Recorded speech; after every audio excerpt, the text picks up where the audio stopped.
Welcome back to Infidelity Tales Lab. We're incredibly grateful for your support. Before we begin today's tale, tell us, which city or country are you joining us from? We love connecting with our global audience. Now, let's dive into today's story. Chapter 1, Perfect Lies. Desmond Reeves had always been methodical. His fellow contractors often joked that he could plan a house's construction down to the last nail. But that precision was what made Reeves Construction the most sought-after luxury home builder in Oakdale County. At 42, Desmond had built his company from scratch, turning a small renovation business into a multi-million-dollar operation through sheer determination and an unwavering attention to detail. When he first met Valentina Russo at a charity gala 6 years ago, something about her magnetic presence had disrupted his carefully ordered world. With her striking amber eyes and razor-sharp wit, Valentina didn't so much enter rooms as command them. The daughter of a moderately successful restaurateur, she'd carved her own path as an interior designer whose bold choices had earned her features in several regional magazines. "You build them. I'll make them beautiful," she'd said on their third date, her voice a velvet promise that had resonated through him. Their courtship had been intense and swift. Within a year, they were married, and a year after that, their daughter Lily was born. Desmond had thought his life was finally complete. The successful business, the beautiful wife, the perfect child. But perfection, as he was learning, was just another word for a lie waiting to be exposed. The first sign had been subtle. Client meetings that ran mysteriously late. Texts that Valentina shielded from his view. Weekend workshops that seemed to multiply. He'd brushed it all aside, trusting her implicitly. After all, her design business was thriving alongside his construction company, and they had begun collaborating on high-end projects that were earning them both acclaim. "You're working too hard," his younger sister, Naomi, had told him over lunch one day. "When's the last time you and Val went on a real date?" Desmond had realized he couldn't remember. He and Valentina had become ships passing in the night, exchanging information about Lily's school schedule and client meetings, but little else. The passionate discussions about design and architecture that had once kept them up until dawn had faded into mumbled good nights before they turned away from each other in bed. That evening, he'd stopped by a florist on his way home, selecting an arrangement of exotic orchids, Valentina's favorite. He'd picked up Lily from his mother-in-law's house, coached her on surprising mommy with a special dinner, and spent the afternoon cooking Valentina's favorite osso buco recipe he'd learned from her father. When Valentina walked through the door 3 hours late, her hair disheveled and lipstick faded, Desmond had felt something cold settle in his stomach. "Work emergency," she'd explained, barely meeting his eyes. "The Westlake project is a disaster." The Westlake project, the same one she told him last week, was practically finished. "Mommy, we made dinner," Lily had exclaimed, running to hug her mother's legs. Valentina had plastered on a smile, but Desmond had seen the annoyance flash across her features before she could hide it. She'd gone through the motions that night, complimenting the food she'd barely touched, laughing at Lily's stories with hollow enthusiasm, and excusing herself early to catch up on emails. When Desmond had checked their shared calendar later, he found no Westlake project meeting scheduled.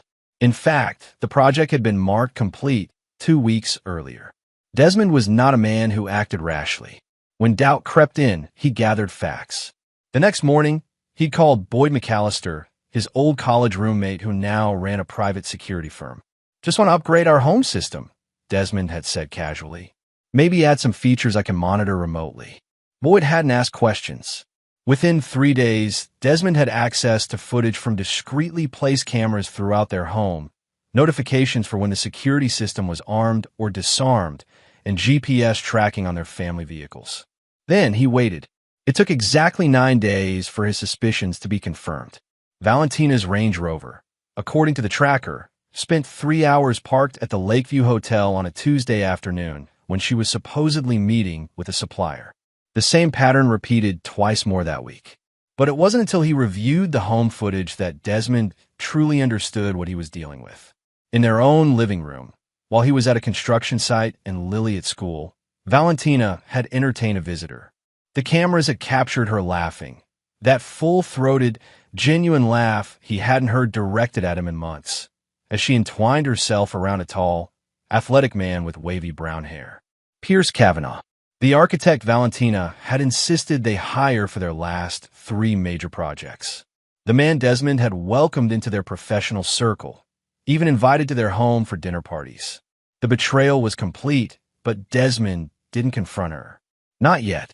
Instead, he began compiling evidence, documenting times, dates, locations, building his case, just as he would inspect a foundation before continuing construction. What he discovered went beyond an affair. Valentina and Pierce had been systematically steering clients toward contractors who gave them kickbacks, undermining Desmond's business relationships while presenting a united front. They'd opened a joint bank account. They'd looked at properties together in a town 60 miles away. They were planning a future, one that didn't include him. On a Thursday evening, as he sat in his home office reviewing financial statements that revealed just how deeply Valentina had been siphoning funds from her joint accounts, Desmond heard the subtle click of his office door locking. He turned to find Valentina leaning against the door frame, a tumbler of his expensive scotch in her hand. "Working late again?" she asked, her voice honeyed, but her eyes calculating. "Just catching up," he replied evenly, closing his laptop. She'd sauntered over, perching on his desk in a way that once would have distracted him completely. "You've been distant lately," she said, tracing a finger along his jaw. "Is everything okay?" "Everything's fine," he'd answered, meeting her gaze directly. "How was your meeting with the Morgans today?" A flicker of confusion crossed her face before she recovered. "Productive. They're finally deciding on the kitchen finishes." There had been no meeting with the Morgans. They'd finalized their plans 2 weeks ago, and construction was already underway. Valentina had leaned in, her perfume, new, not the one he'd given her for her birthday, enveloping him. "You know what? Let me make you a drink. You worked too hard." Before he could respond, she'd taken his empty glass and glided to the small bar cart in the corner of his office. Her back to him, she'd prepared his usual 2 fingers of bourbon neat. When she turned back, her smile seemed almost genuine. "To us," she'd said, handing him the glass and clinking it with her own. Desmond had raised a glass to his lips, but didn't drink. Instead, he'd set it down carefully on a coaster. "I have an early meeting tomorrow," he'd said. "I should get some sleep." Disappointment, or was it frustration, had flashed across Valentina's face. "You sure?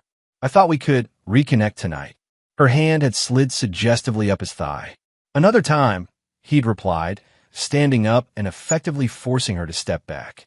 Later that night, after Valentina had fallen asleep, Desmond had collected the untouched drink from his office and sent it to a lab owned by another college friend. The results, which came back 3 days later, had confirmed what his instincts had already told him. The bourbon contained a lethal dose of his own heart medication, ground to a powder and dissolved in the amber liquid. His wife hadn't just betrayed him. She had tried to kill him. Chapter 2. Desperate Measures. Desmond had always told his foreman that when you discover dry rot in a house, you don't just patch it over. You tear out everything infected and rebuild from scratch. His marriage, he now understood, was beyond salvaging. But he wasn't about to walk away and leave his 5-year-old daughter in the custody of a woman who had attempted to murder him. For 3 weeks, he maintained the facade. He went to work, attended Lily's ballet recital, and even hosted a dinner party for potential clients with Valentina playing the role of devoted wife. All while he documented Valentina's affair, her financial misconduct, and gathered evidence of her murder attempt.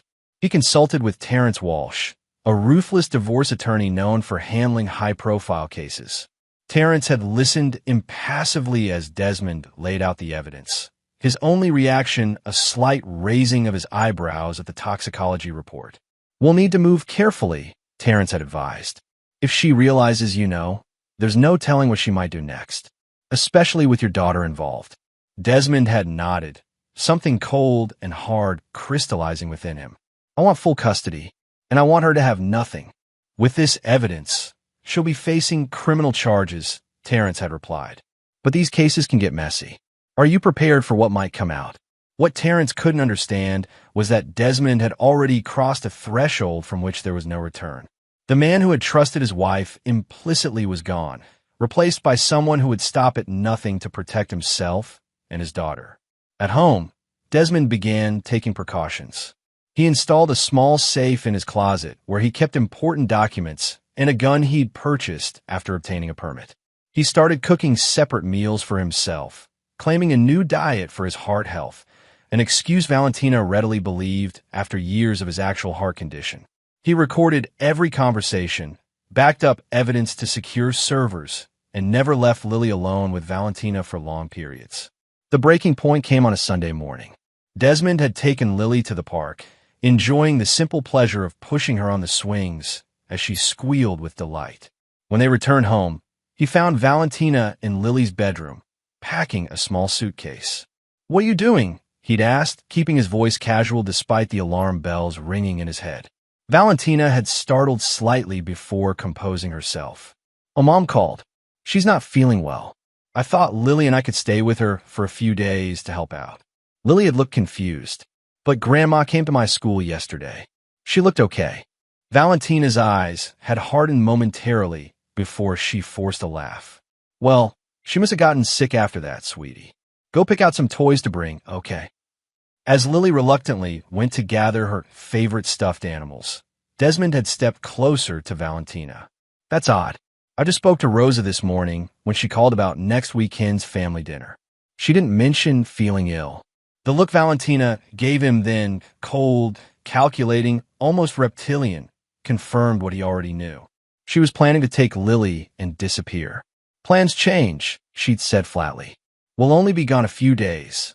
"I don't think so," Desmond had replied quietly. "Lily has school tomorrow, and I've already told her we'd finish building her science project tonight." The tension between them had been palpable, a silent battle of wills with their daughter oblivious in the next room. "Fine," Valentina had finally said, her smile not reaching her eyes.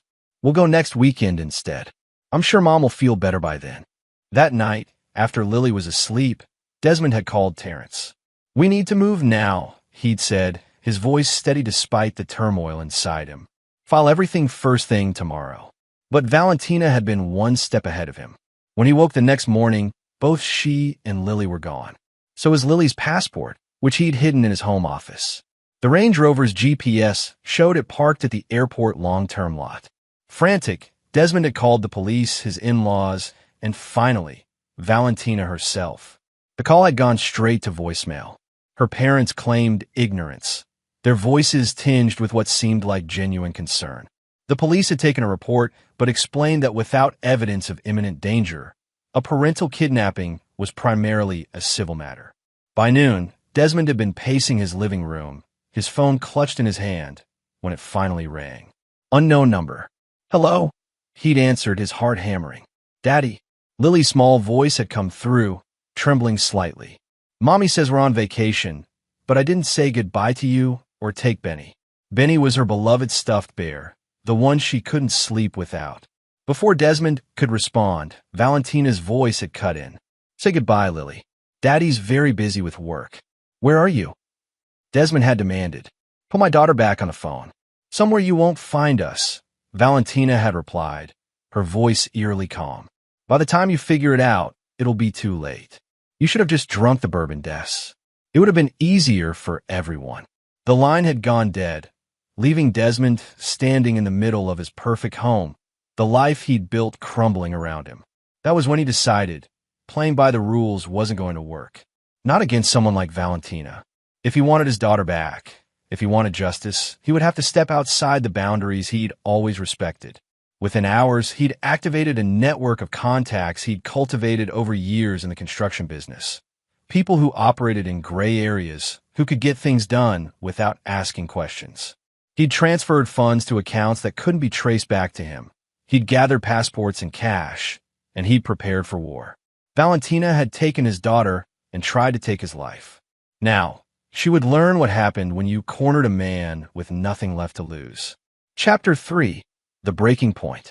When Desmond's phone began ringing incessantly at 3:17 a.m., exactly 72 hours after Valentina had disappeared with Lily, he was already awake. Sleep had become a luxury he could no longer afford. The caller ID showed Pierce Kavanaugh. By the 23rd call, Desmond finally answered. She's lost her mind. Pierce's voice was breathless, panicked. You need to come get her. Where's my daughter? Desmond's voice was deadly calm. Listen to me. Valentina's not who you think she is. She's not who I thought she was either. Pierce sounded like he was moving, his breath coming in short bursts.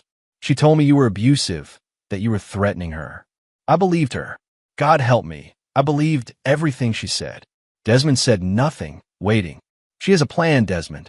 It involves her daughter, insurance policies, offshore accounts. She played both of us. In the background, Desmond could hear what sounded like waves. Where are you? The beach house in Sandpoint. Your beach house. A bitter laugh. She's been drugging your kid, man. Keeping her sleepy so she doesn't ask questions. I try to stop her, and she... A sharp intake of breath. She came at me with a knife. I locked myself in the bathroom. Desmond was already moving, grabbing the go-bag he'd prepared. Is Lily safe right now? She's asleep in the second bedroom. Valentina's been... Pierce's voice dropped to a whisper. She's been setting everything up to make it look like you followed us here. Like you killed me in a jealous rage, and then... He couldn't finish the sentence. Keep your phone on. I'm 40 minutes away, Desmond said, already in his car. Hurry, Pierce replied. She's been mixing something in the kitchen, talking to herself. The road to Sandpoint was winding and treacherous at night, but Desmond drove with focused intensity, his mind racing faster than the car. He'd purchased the beach house 3 years ago as a surprise for Valentina, a retreat where they could escape the pressures of their growing businesses. The irony that she had chosen it as the stage for her final act wasn't lost on him. 15 minutes into the drive, his phone rang again. Pierce. She knows I called you, he whispered, terror evident in his voice. She's outside the bathroom door. She's saying, oh, God. Desmond, she's saying she's going to make it look like I took Lily and then killed myself out of guilt. Desmond pressed harder on the accelerator. Is the bathroom window large enough to climb through? Maybe, but it's a 15-foot drop to the rocks below. Better than the alternative. Get out of there and hide somewhere until I arrive. The line went dead. Desmond tried calling back, but it went straight to voicemail. When he finally pulled up to the isolated beach house, the scene was eerily quiet. The moon reflected off the ocean, casting long shadows across the deck. The front door stood slightly ajar. Desmond retrieved the gun from his bag, checked that it was loaded, and approached cautiously. Every instinct honed from years of navigating treacherous construction sites was on high alert. Inside, a tableau of violence greeted him. The living room was in disarray. An overturned coffee table, shattered glass, dark stains on the cream-colored rug that could only be blood. A trail of it led toward the back deck. Lily, Desmond called out, moving swiftly toward the bedrooms. Lily, it's Daddy. The second bedroom was empty, the covers thrown back, a stuffed unicorn, one he didn't recognize, lying on the floor. A sound from outside drew his attention, the creaking of wood under pressure. Desmond moved to the deck doors, gun raised. On the deck, illuminated by moonlight, stood Valentina. In one arm, she held a groggy, disoriented Lily. In her other hand, a kitchen knife pressed against their daughter's side. You should have stayed home, Valentina said, her voice unnaturally calm. This could have been so much cleaner. Let her go, Desmond said, his voice steady despite the thundering of his heart. This is between you and me. Valentina laughed, the sound brittle and wrong. It's always been about Lily, your precious daughter, the one thing you love more than your business, more than your reputation. She tightened her grip as Lily whimpered.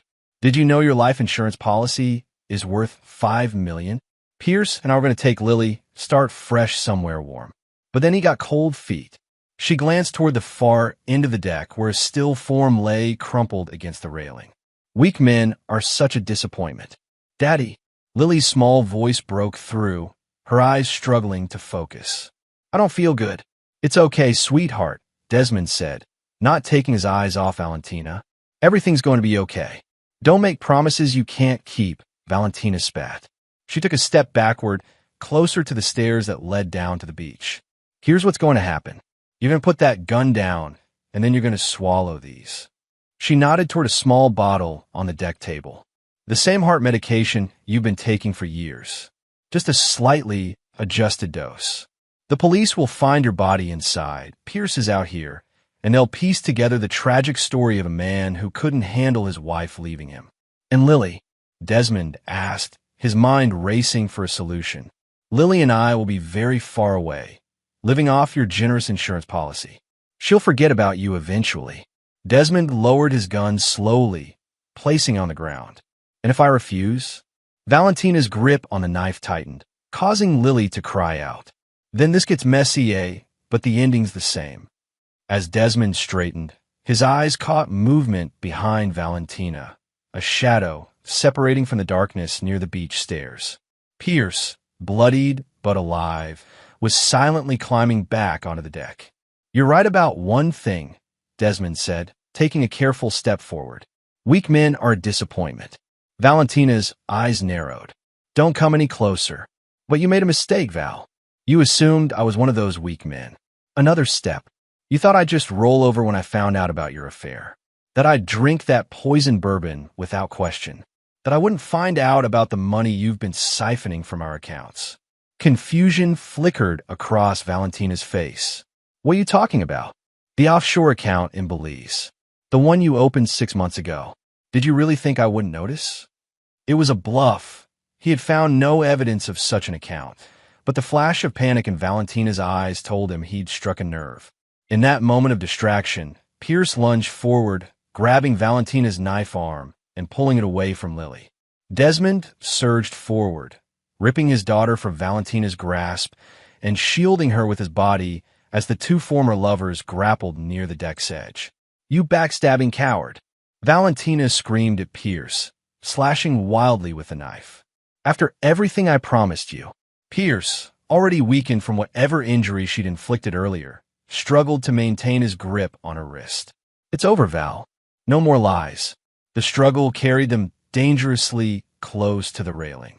Desmond had just enough time to turn Lily's face against his shoulder before Valentina, still fighting furiously, lost her footing on a slick patch of blood. She tumbled backward, dragging Pierce with her as her grip on his shirt tightened reflexively. Together, they crashed through the weathered railing and disappeared from view. The sickening thud that followed told Desmond all he needed to know about the rocks 15 feet below. Holding Lily tightly against him, he pulled out his phone and dialed 911. My name is Desmond Reeves, he said, his voice remarkably steady. I'm at 1478 Coastal Highway. My wife has kidnapped our daughter and attempted to kill me. I need police and an ambulance immediately. As he hung up, Lily stirred against him, the effects of whatever sedative Valentina had given her beginning to wear off. Daddy, she murmured. Can we go home now? Desmond held her tighter, a cold resolution settling over him as he surveyed the chaos around them. The broken railing, the blood-spattered deck, the still forms on the rocks below. Yes, sweetheart, he said softly. We're going home. But home, he knew, would never be the same again. And neither would he. Chapter 4. Shattered Illusions. The hospital waiting room was a purgatory of uncomfortable chairs and antiseptic smells. Desmond sat rigidly, his clothes still bearing the stains of the previous night's violence, his eyes fixed on the pediatric ward doors through which they had taken Lily for examination. The rhythmic ticking of the wall clock marked each excruciating minute of separation from his daughter.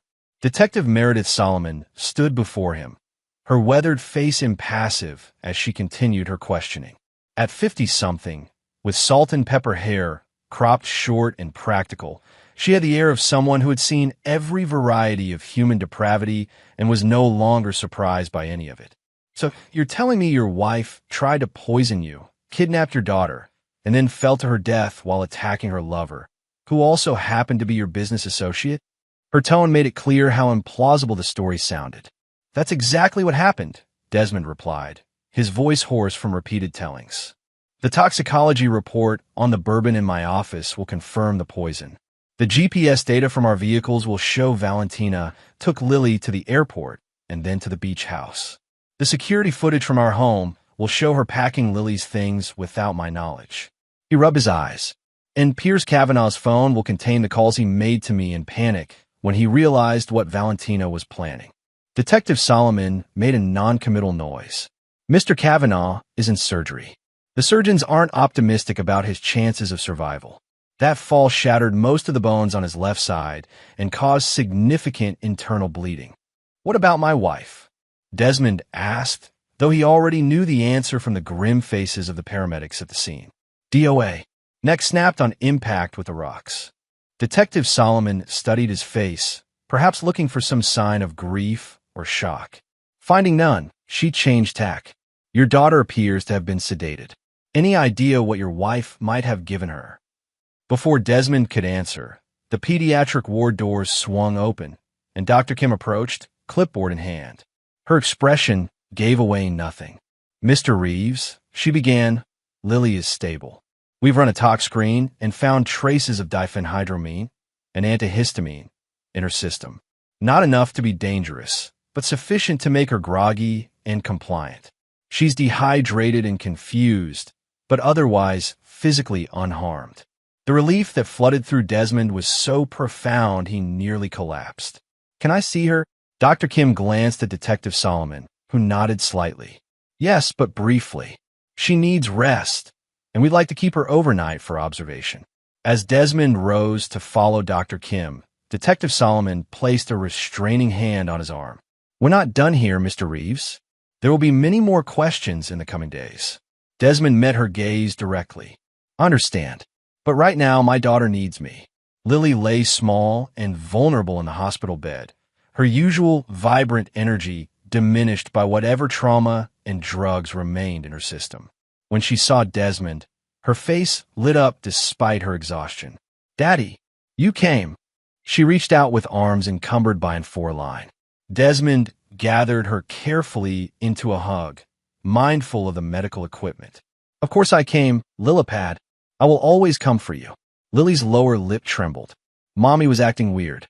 She kept making me drink yucky juice that made me sleepy. And then she hurt Pierce and said you were a bad man. Her eyes filled with tears. But you're not bad, right, Daddy? Desmond swallowed the rage that threatened to consume him. No, sweetheart, I'm not bad. Mommy was very confused and made some bad choices. Is Mommy coming to see me? Lily asked, her innocent question landing like a physical blow. Desmond had prepared for this moment during the endless hour in the waiting room, consulting with a hospital social worker about the best approach. Mommy got hurt very badly, Lily. She died. Do you know what that means? Lily's face crumpled. Despite everything Valentina had done, she was still the only mother Lily had ever known. Like Grandpa Joe, she went to heaven and isn't coming back. That's right, Desmond said gently. Holding her, she began to sob. Over her head, he caught Dr. Kim's sympathetic gaze and the more calculating one of Detective Solomon, who had followed them into the room. The next 3 days passed in a blur of police interviews, hospital visits, and funeral arrangements. Desmond's sister Naomi arrived from Phoenix to help, taking charge of the practicalities while Desmond focused on Lily. His in-laws, Rosa and Angelo Russo, oscillated between grief for their daughter and shock at her actions, their relationship with Desmond strained by disbelief and confusion. There must be some mistake, Angelo had insisted when Desmond explained about the poisoned bourbon. Our Valentina would never. The toxicology report was conclusive, Desmond had replied flatly, as were the bank records showing she'd been planning to leave the country with Lily for months. The evidence mounted daily. Pierce Kavanaugh, who had survived surgery but remained in critical condition, had confessed everything to the police. The affair, Valentina's increasingly erratic behavior, her elaborate plot to kill Desmond and frame Pierce if he didn't cooperate. His statement, given between surgeries and pain medication, corroborated Desmond's account entirely. On the day of Valentina's funeral, a small, somber affair attended primarily by her family, Detective Solomon approached Desmond as he stood apart from the other mourners, Lily's hand clutched firmly in his. We've closed the investigation into your wife's death, she said without preamble. Accidental death during the commission of a crime. Given the evidence and Mr. Kavanaugh's statement, no charges will be filed against you. Desmond nodded, feeling nothing but a hollow exhaustion. "Thank you." Detective Solomon's sharp eyes assessed him. "You don't seem surprised." "Should I be?" "I told you the truth from the beginning." "Yes, you did." Very methodically. She paused, almost as if you had anticipated needing to explain everything. Desmond met her gaze steadily. "When you discover your wife is having an affair and trying to poison you, detective, you tend to document things carefully." She nodded slowly. "Fair enough. Take care of that little girl, Mr. Reeves. She's been through enough." As Detective Solomon walked away, Desmond felt a tug on his hand. Lily was looking up at him, her eyes red-rimmed but dry. "Daddy, why don't you look sad like Nana and Nano?" she asked, referring to her maternal grandparents who were openly weeping by Valentina's grave. Desmond knelt down to her level. "Everyone shows sadness differently, Lillipad. I'm sad about what happened, but I'm also very grateful that you're safe with me." It wasn't a lie. He was sad. Sad for the life he thought he'd had. Sad for the mother Lily had lost. Sad for the years of deception that had led to this moment. But beneath that sadness was a hardening resolve. Valentina might be gone, but the aftermath of her betrayal was just beginning to unfold. That became painfully clear a week later when Angelo and Rosa Russo served him with papers seeking custody of Lily. "Your in-laws contend that the trauma Lily experienced was a direct result of your marital problems," Terrence Walsh explained to his office, where Desmond had immediately gone after being served. "They're claiming you were emotionally abusive to Valentina, driving her to desperate measures, and that Lily would be better off with them." "That's absurd," Desmond said, his calm facade finally cracking. "They know what Valentina did." The police investigation confirmed everything. Terrence leaned back in his chair. "They're claiming the police rushed to judgment because you're a prominent businessman with political connections. They've hired Sophia Bellamy." Desmond felt his blood run cold. Sophia Bellamy was a family court attorney known for her theatrical courtroom tactics and her uncanny ability to turn public opinion against fathers in custody battles.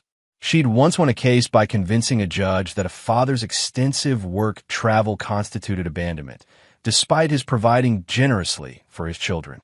"They can't possibly win," Desmond said, but uncertainty had crept into his voice. "They don't need to win outright," Terrence replied grimly. "They just need to create enough doubt to get shared custody. And from there, they'll work to alienate Lily from you, using Valentina's memory as a weapon." The thought of losing Lily, even partially, was unbearable. "What do? We fight. Hard and dirty, if necessary." Terrence pulled out a legal pad. "We'll need character witnesses, child development experts, and a counter-narrative that explains Valentina's actions without making her parents look complicit." "They weren't complicit," Desmond said, surprising himself with the admission. "They're grieving and in denial. They loved her despite her flaws. They can't accept what she became." Terrence gave him a shrewd look. "That's surprisingly compassionate, given the circumstances." Desmond thought of Lily, of how much she loved her grandparents despite the confusion of recent events. "They're still Lily's family. I won't demonize them unless absolutely necessary."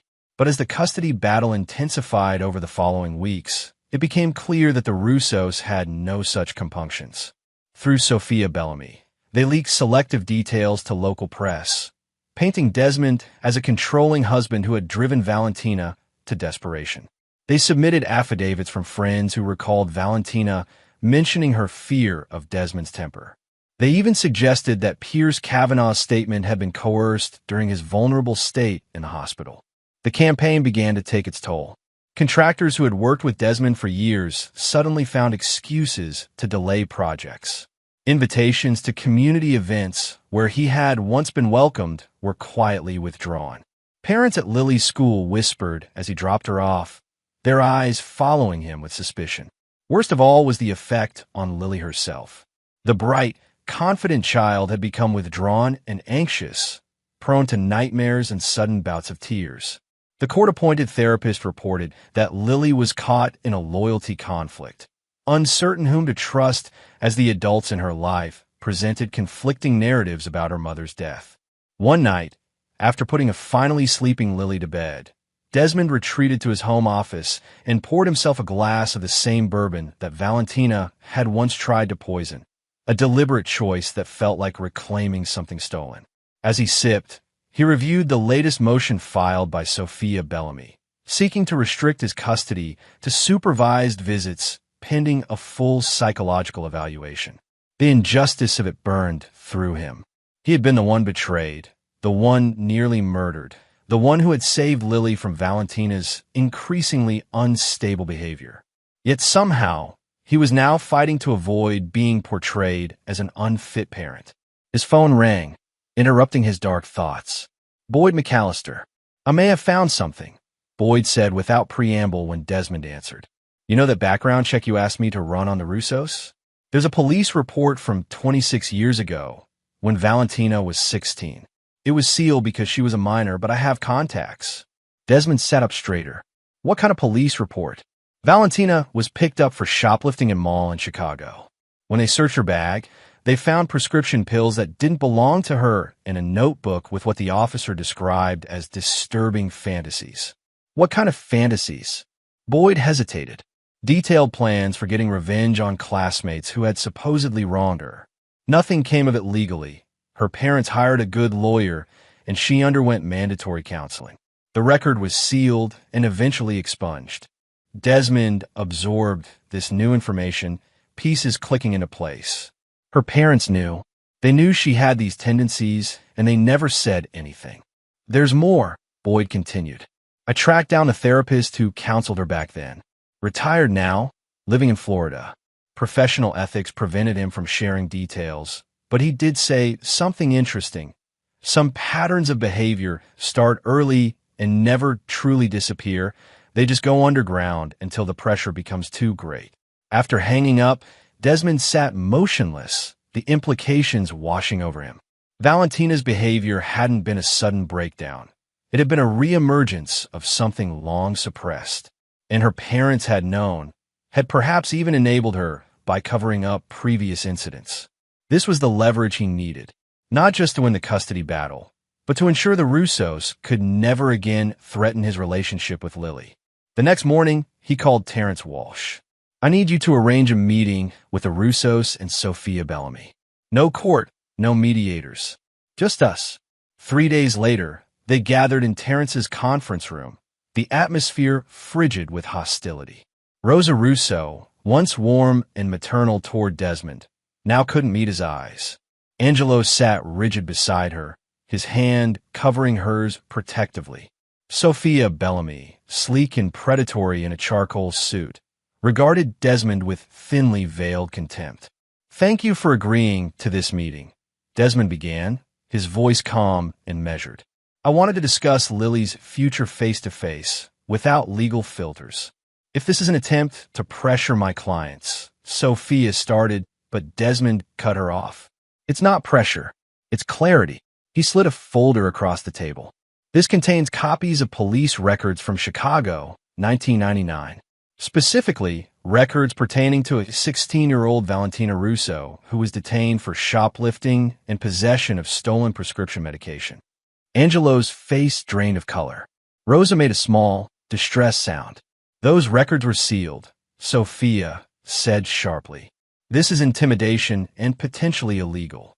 Also in this folder, Desmond continued as if she hadn't spoken, are notes from Dr. Howard Kleinman detailing his assessment of Valentina's psychological state at that time, particularly his concerns about her elaborate revenge fantasies and lack of empathy toward perceived enemies. "Where did you get those?" Angelo demanded, his voice shaking. "Those are confidential medical records." Desmond met his gaze steadily. "The how isn't important. What matters is that I now understand what you've been hiding all these years. You knew Valentina had these tendencies. You knew she was capable of exactly the kind of calculated betrayal she planned for me." Rosa began to weep softly. Angelo put his arm around her shoulders, his expression a mixture of grief and shame. "You've been painting me as the villain because you can't face the truth that you raised a daughter with serious psychological issues, that you covered for her repeatedly, and that your denial nearly cost Lily her life." Sophia Bellamy started to interject, But Angelo raised a hand to silence her. "What do you want, Desmond?" he asked wearily. "I want you to drop the custody suit. I want you to publicly acknowledge that Valentina's actions were her own, not the result of anything I did. And I want your word that you will never again try to take Lily from me." "And if we refuse?" Sophia asked, her voice hard. Desmond gestured to the folder. "Then these records become Exhibit A in our court case. Your client's decades-long history of enabling Valentina's behavior becomes public record. And Lily eventually learns that her grandparents knew her mother was capable of terrible things and did nothing to protect her." The silence that followed was heavy with the weight of impossible choices. "You would do that to Lily?" Rosa asked finally, her voice barely above a whisper. "Let her learn such terrible things about her mother? About us?" "I would rather not," Desmond replied honestly. "She's lost enough, but I will do whatever is necessary to keep her safe and with me, where she belongs."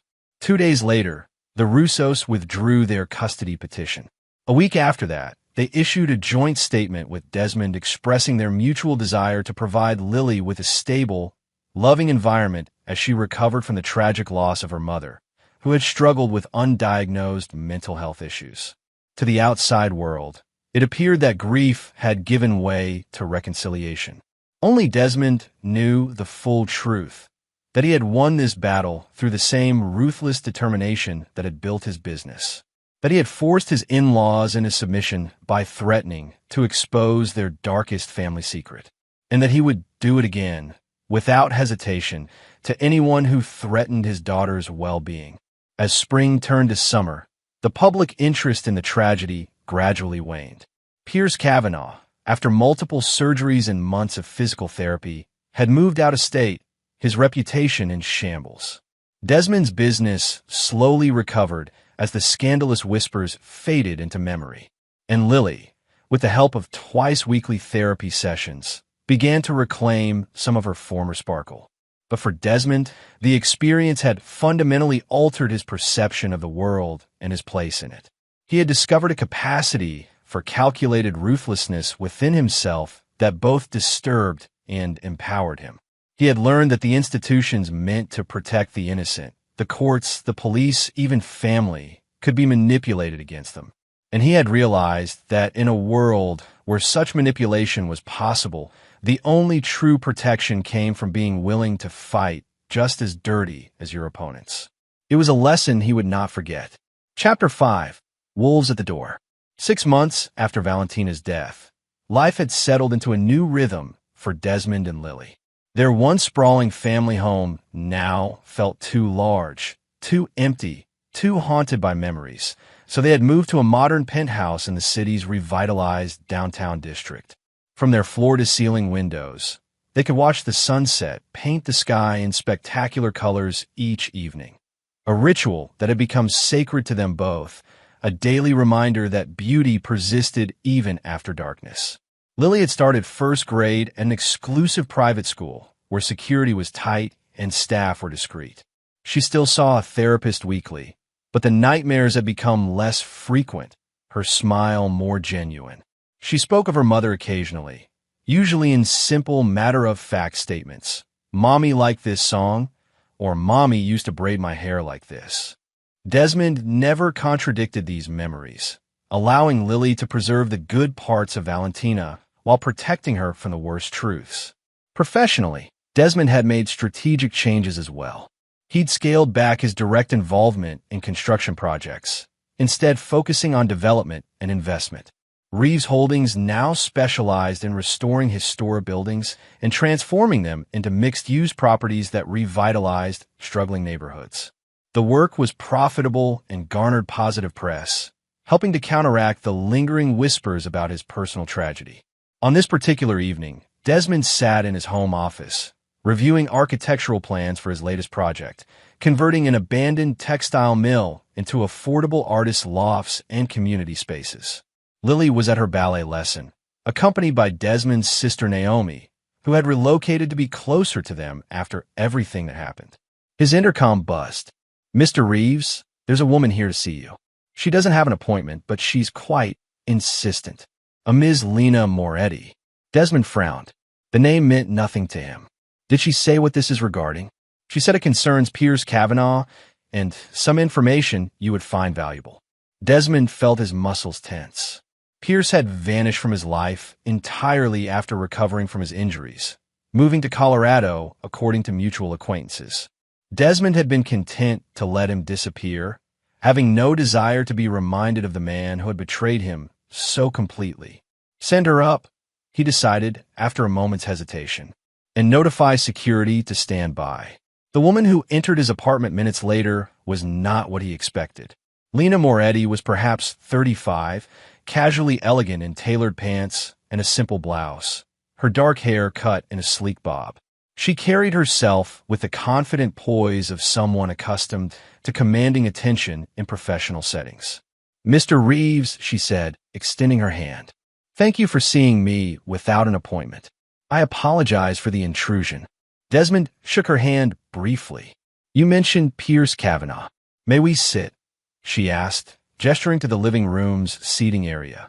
When Desmond nodded, she settled onto a chair, crossing her legs in a single fluid movement. "I'm an investigative journalist with a Western Investigator. I've been working on a series about architectural fraud, specifically about firms that cut corners on materials and safety while charging premium prices."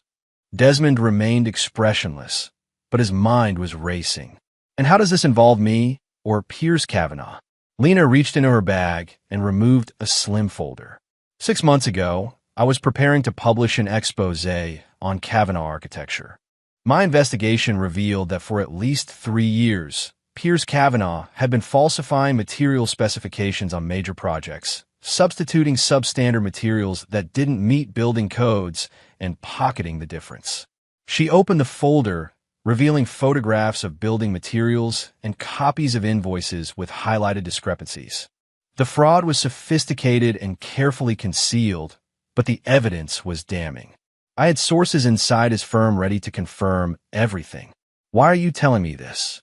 Desmond asked, though he was beginning to see the outlines of something darker than he had imagined. "Because 2 days before my story was set to run, the tragic events at your beach house occurred. Suddenly, Piers Kavanaugh was in the hospital, your wife was dead, and my editor pulled the story." "Too complicated," he said. "Let the dust settle." Lena's expression hardened slightly. "But I kept digging, and what I found suggests that what happened wasn't just a domestic tragedy. It was the culmination of a desperate attempt to cover up crimes that went far beyond an affair." She handed him the folder. "Piers Kavanaugh wasn't just cheating with your wife, Mr. Reeves. He was using your company's reputation to legitimize his fraudulent practices. And when my investigation threatened to expose him, he needed a way out, preferably one that would leave him with enough money to disappear." Desmond leafed through the documents, his throat tightening as the implications became clear. "You're suggesting that Valentina and Pierce's plan wasn't just about my life insurance policy.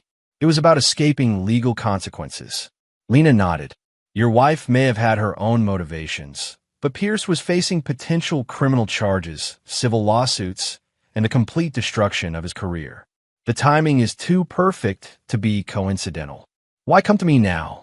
Desmond asked, carefully controlling his voice despite the fury building inside him. "Because Piers Kavanaugh has resurfaced. He's operating under a new name, Preston Cavallo, in Denver, with a new firm that's already securing major contracts. And he's using the same fraudulent practices." Lena leaned forward, her eyes intense. "I'm going to publish my story, Mr. Reeves. But I thought you deserve to know first, both for closure and because some of your joint projects with Kavanaugh might come under scrutiny once this breaks." The implications hit Desmond like a physical blow. Not only had Piers betrayed him personally, but he had potentially compromised the structural integrity of buildings bearing the Reeves construction name. Buildings where people lived and worked, trusting in their safety. "I'll need to have all our joint projects independently inspected," he said, almost to himself. "Every beam, foundation, electrical system."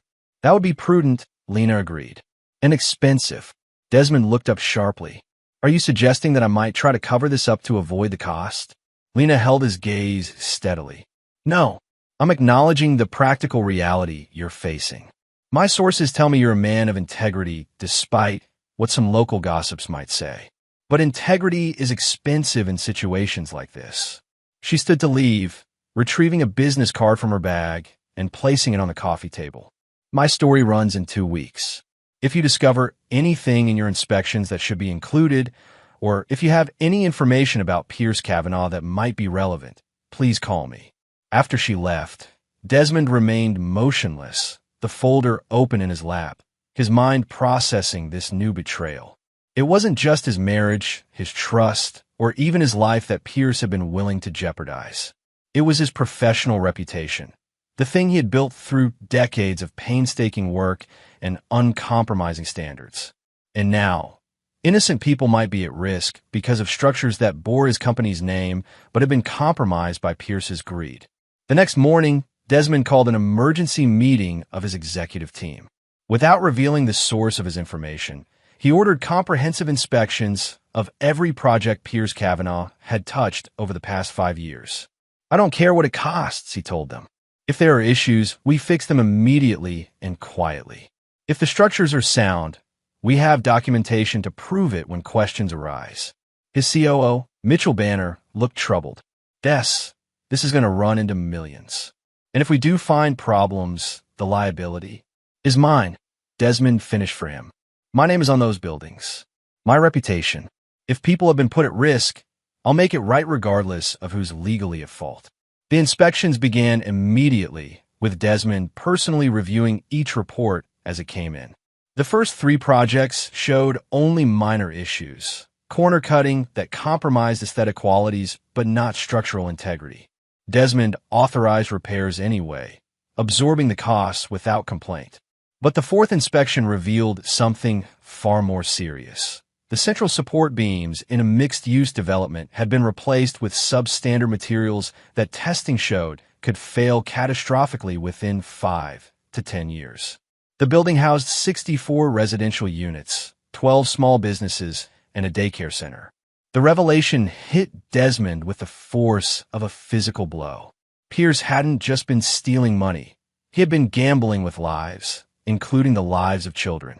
That night, after putting Lily to bed, Desmond poured himself a bourbon and stepped out onto his penthouse balcony, gazing at the city lights spread before him. Somewhere out there were buildings he had helped create, structures people trusted with their lives, that might now be silently deteriorating because of Pierce Kavanaugh's greed. He thought of the daycare center in the compromised building. Children playing, napping, learning, all while untested beams slowly weakened above them. He thought of Lily, how devastated he would be if anything happened to her because someone had decided profit mattered more than safety. And he thought of Pierce, living comfortably in Denver under a new name, preparing to repeat the same deadly fraud with new victims. The bourbon burned satisfyingly as Desmond made his decision. This wasn't just about personal betrayal anymore. It wasn't even about the potential financial ruin Pierce's actions could bring to Reeves Construction if lawsuits started flying. This was about justice and prevention. Desmond retrieved Lena Moretti's card and dialed her number. "I need to meet with you again," he said when she answered. "I have information about Pierce Kavanaugh that changes everything." The next morning, in a private room at an upscale cafe, Desmond laid out what his inspections had found. Lena recorded their conversation, her expression growing increasingly grave as he detailed the extent of the structural compromise in the 4th building. "We've already started emergency reinforcement," Desmond explained. "Working nights, keeping it quiet to avoid panicking the residents. It'll be fixed before your story runs." "And the cost?" Lena asked. "Around $4 million, but that's not important. What matters is that no one was hurt." Desmond leaned forward. "But Pierce doesn't know we've discovered this. He doesn't know I'm aware of his fraud. And based on what you've told me, he's preparing to do the same thing in Denver." Lena nodded slowly. "That's my assessment as well. But proving it before people get hurt is another matter." "What if I could help you get that proof?" Desmond proposed. "What if I approach Pierce as a potential investor in his new venture? Someone with capital and construction knowledge who could help him scale his operation?" Lena's eyes widened slightly. "You'd be willing to do that? After everything he's done?" "This isn't about revenge," Desmond said, though they both knew that wasn't entirely true. It's about stopping him before more lives are put at risk. What he didn't tell Lena was that he had already set events in motion. Boyd McAllister had compiled a comprehensive dossier on Pierce's new identity and business operations. A shell company had been established that couldn't be traced back to Desmond, and a meeting with Preston Cavallo had been arranged through intermediaries for the following week in Denver.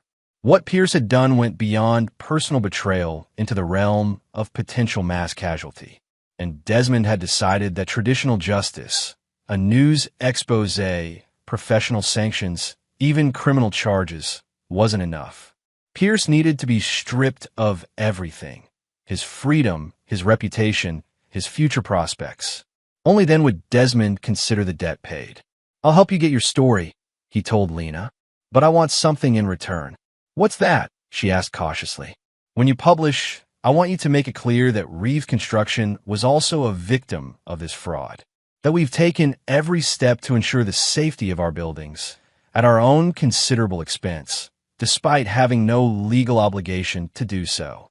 Lena studied him for a long moment. "That's it? Just the truth about your company's response?" Desmond nodded. "The truth is all I need. It's Pierce who should fear it." As he left the cafe, Desmond felt a cold clarity settling over him. The man who had once trusted implicitly, who had welcomed Pierce Cavanaugh into his business and his home, was gone. In his place was someone more calculating, more ruthless, someone who understood that sometimes justice required stepping outside conventional boundaries. Pierce had tried to destroy everything Desmond had built. Now, Desmond would return the favor, methodically, comprehensively, and without mercy. The game was just beginning. Chapter 6: The Spider's Web. Denver's Tech Center district rose like a gleaming glass oasis from the surrounding sprawl, a testament to the city's economic boom. Desmond strode through the lobby of one of its newest high-rises, dressed in an impeccably tailored charcoal suit, his demeanor that of a man accustomed to commanding rooms. To all outward appearances, he was exactly what his cover story suggested: a successful East Coast developer looking to expand his portfolio westward. The receptionist at Cavallo Architecture and Design greeted him with practiced warmth. "Mr. Harrison? Mr. Cavallo is expecting you. Please follow me." Harrison, the identity Desmond had assumed for this meeting, complete with carefully crafted background details and a legitimate business registration in Delaware.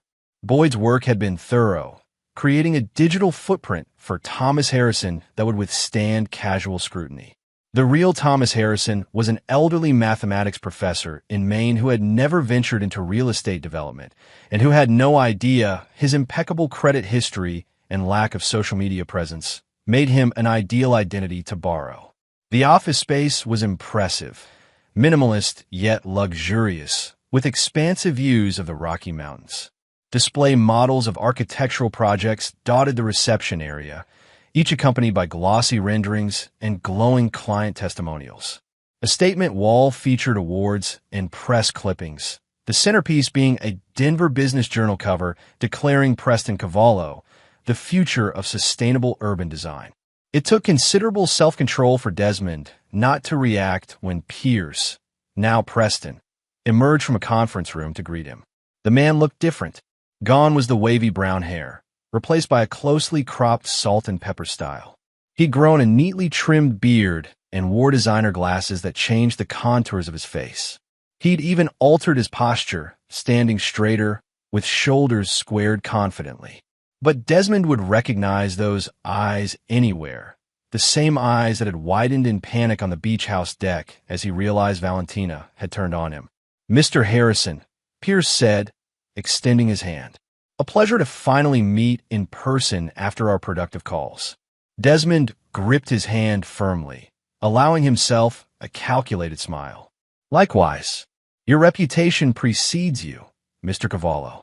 If there was any flicker of recognition in Pierce's eyes, it was swiftly suppressed. "Please call me Preston. Shall we talk in my office?" Pierce's private office was a corner space with dual exposures providing dramatic views. He gestured Desmond to a sitting area where coffee and pastries waited on a low table. "I was intrigued by your interest in our Riverfront Commons project," Pierce began, settling into a chair opposite Desmond. It's unusual for East Coast developers to venture into our market without local partners. I've found that unconventional moves often yield the best returns, Desmond replied smoothly. Your approach to mixed-use development aligns with my philosophy. Maximize profit while appearing to prioritize community benefit. Pierce's eyebrows raised slightly at the blunt assessment. An interesting way to frame it. I believe in directness between potential partners, Desmond said. The renderings and specifications you sent over are impressive, but I'm curious about how you achieve such competitive pricing while promising superior materials. A calculated pause. In my experience, those two objectives often conflict. Pierce studied him for a moment before a slow smile spread across his face. You're right, of course. Those objectives do typically conflict. He leaned forward, lowering his voice conspiratorially. Between us, there are always efficiencies to be found in the standard specifications. Substitutions that the average client can't discern, but that significantly impact the bottom line. Creative accounting, Desmond suggested. Creative engineering, Pierce corrected, along with strategic relationships with suppliers who understand discretion.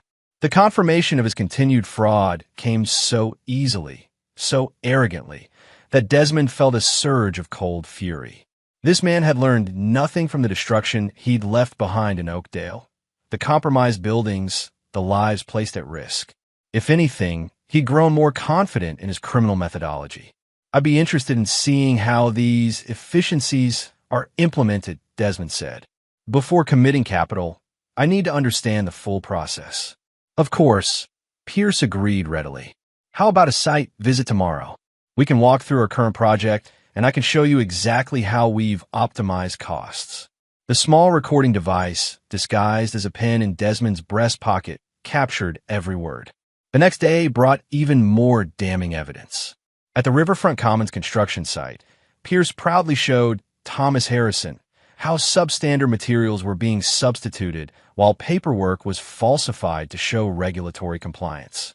He introduced Desmond to foremen who were complicit in the scheme and explained how building inspectors were managed through strategic consulting fees.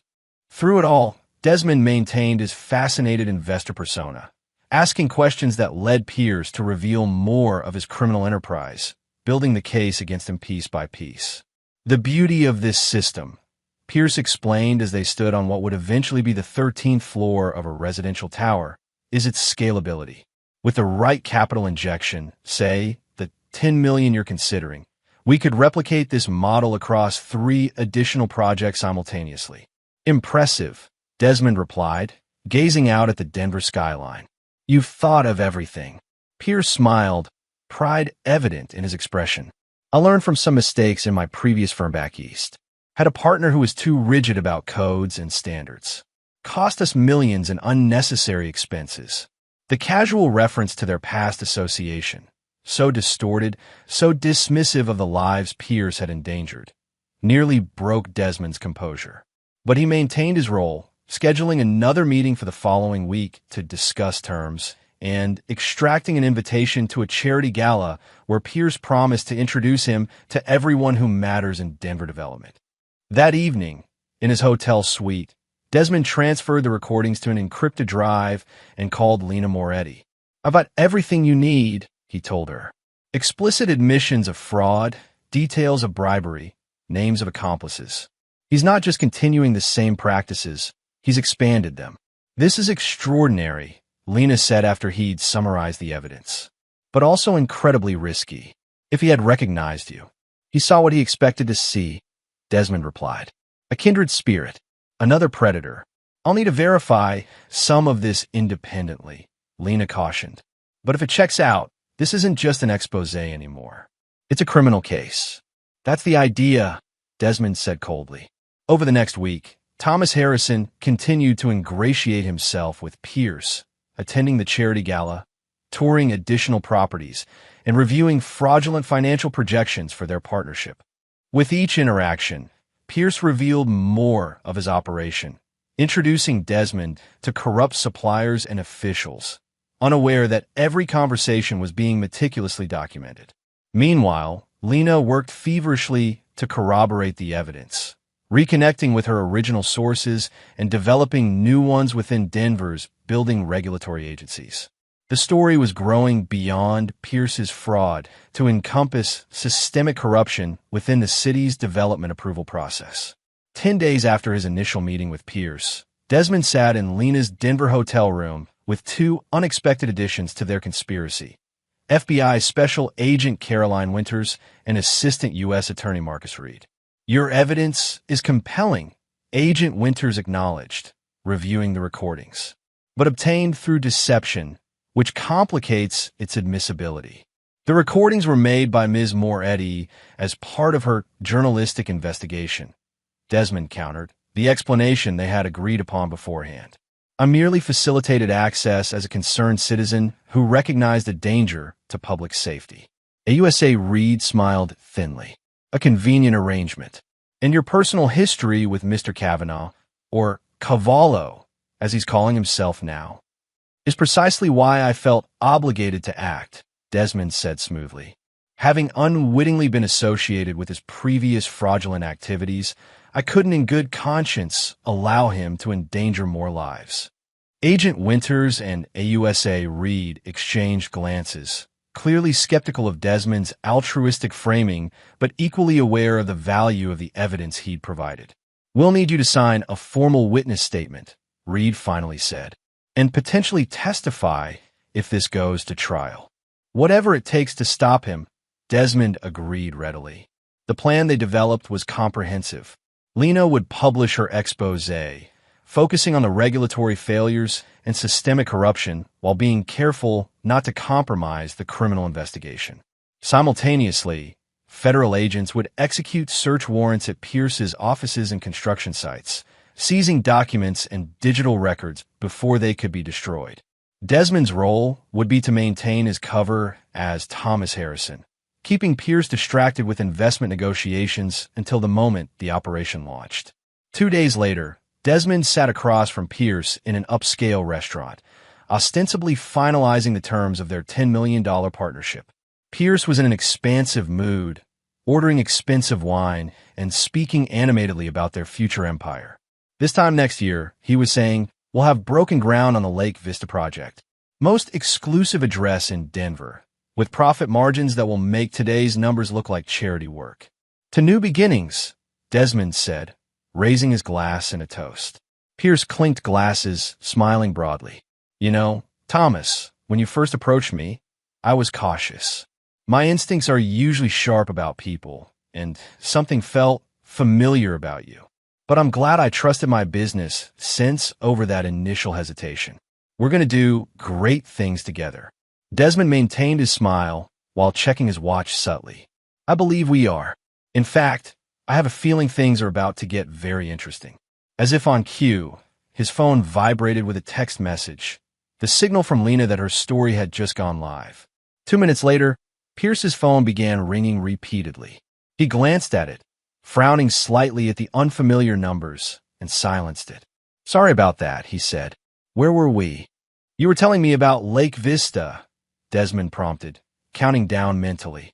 Before Pierce could continue, the restaurant's maitre d' approached their table, looking uncomfortable. "Mr. Cavallo, there are some people asking for you at the entrance. They say it's urgent."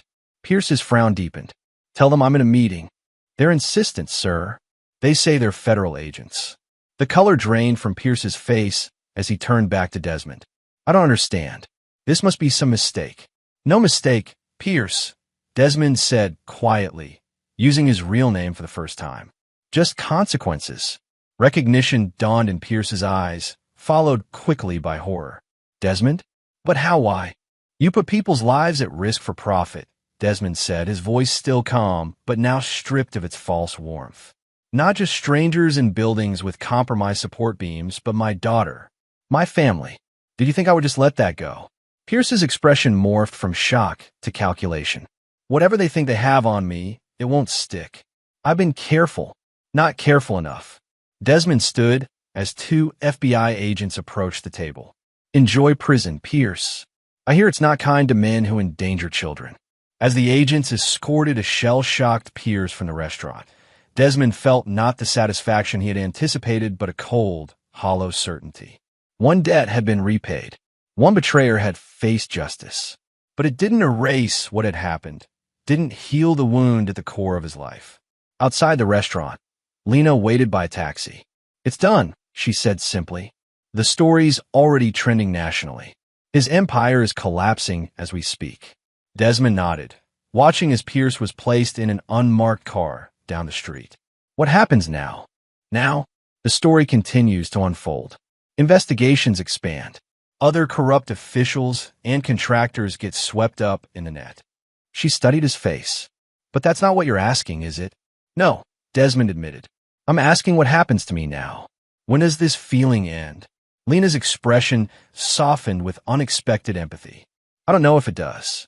But you've done something important here, not just for yourself, but for public safety. Whatever your personal motivations, the outcome is justice." Justice. The word felt both right and insufficient. Pierce would face charges that could put him away for decades. His fraud had been exposed, his new identity ruined, his future destroyed. By any reasonable measure, Desmond had won. Yet, as he boarded his flight back to Oakdale the next morning, he found himself thinking not of Pierce, but of Valentina, of how her betrayal had been even more fundamental, more damaging. Pierce had been a business associate who became an enemy, but Valentina had been his wife, the mother of his child, the person he had trusted most in the world. And while circumstances had delivered a kind of justice in her case, Desmond had never had the satisfaction of confronting her as he had Pierce, of seeing recognition and regret in her eyes in that final moment of reckoning. Some debts, it seemed, could never be fully repaid. As the plane lifted off, carrying him back to Lily and the life they were rebuilding, Desmond made a silent promise to himself. He would not allow the past to poison their future. He would focus on protecting Lily, on nurturing her resilience and joy, on building something stronger from the ashes of what had been destroyed. But he would also remain vigilant, because if his experiences had taught him anything, it was that trust must be earned and then continuously verified. That beneath the surface of even the most perfect-seeming lives, dangerous currents could be flowing, and that when those currents threatened what he loved, he would stop at nothing to divert them. Chapter 7. Ghosts and Shadows. 18 months after Valentina's death, on Lily's 7th birthday, Desmond hosted a small party at their penthouse. Despite his offers of elaborate celebrations, renting out the children's museum or the botanical gardens, Lily had insisted on something simple. Just her best friends from school, her grandparents, her Aunt Naomi, and, of course, her father. "I want it to be just us," she'd explained with a gravity beyond her years. "The people who really love me." So Desmond had arranged everything according to her specifications.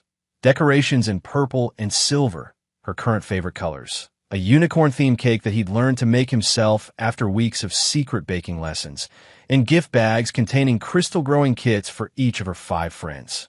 As he watched Lily blow out her candles, her face illuminated by the flickering light, he felt a rush of fierce pride and protective love. She had survived unspeakable trauma and emerged not unscathed but undefeated. Her therapist had recently described her as remarkably resilient, noting that while she still had occasional nightmares and moments of anxiety, she was thriving academically and socially. A quiet presence beside him drew Desmond's attention. Rosa Russo, watching her granddaughter with tear-filled eyes. "She looks so much like Valentina at that age," Rosa said softly. The same joy, the same intensity. Desmond tensed slightly, but kept his voice neutral. "She has your eyes, though. That same warm brown." Their relationship had evolved into something complex in the months since the custody battle. After the initial confrontation in Terrence Walsh's office, the Russos had retreated, chastened and grief-stricken. But over time, as the acute pain of Valentina's death subsided into chronic sorrow, they had cautiously rebuilt connections with Desmond and Lily. For Lily's sake, Desmond had allowed it, setting clear boundaries but recognizing his daughter's need for her extended family. The Russos now saw Lily twice monthly for supervised visits, gradually earning back limited trust through consistent, appropriate behavior. "You've done well with her," Rosa continued, her voice heavy with the weight of unspoken guilt. Better than we ever could have. Before Desmond could respond, his phone vibrated in his pocket. Normally, he would ignore calls during Lily's special day, but the screen showed Boyd McAllister's name, and Boyd knew never to call unless it was truly urgent. "Excuse me," he said to Rosa, stepping away toward his office. "I need to take this." Once behind closed doors, he answered. "What is it?" "We have a problem," Boyd said without preamble. "A big one.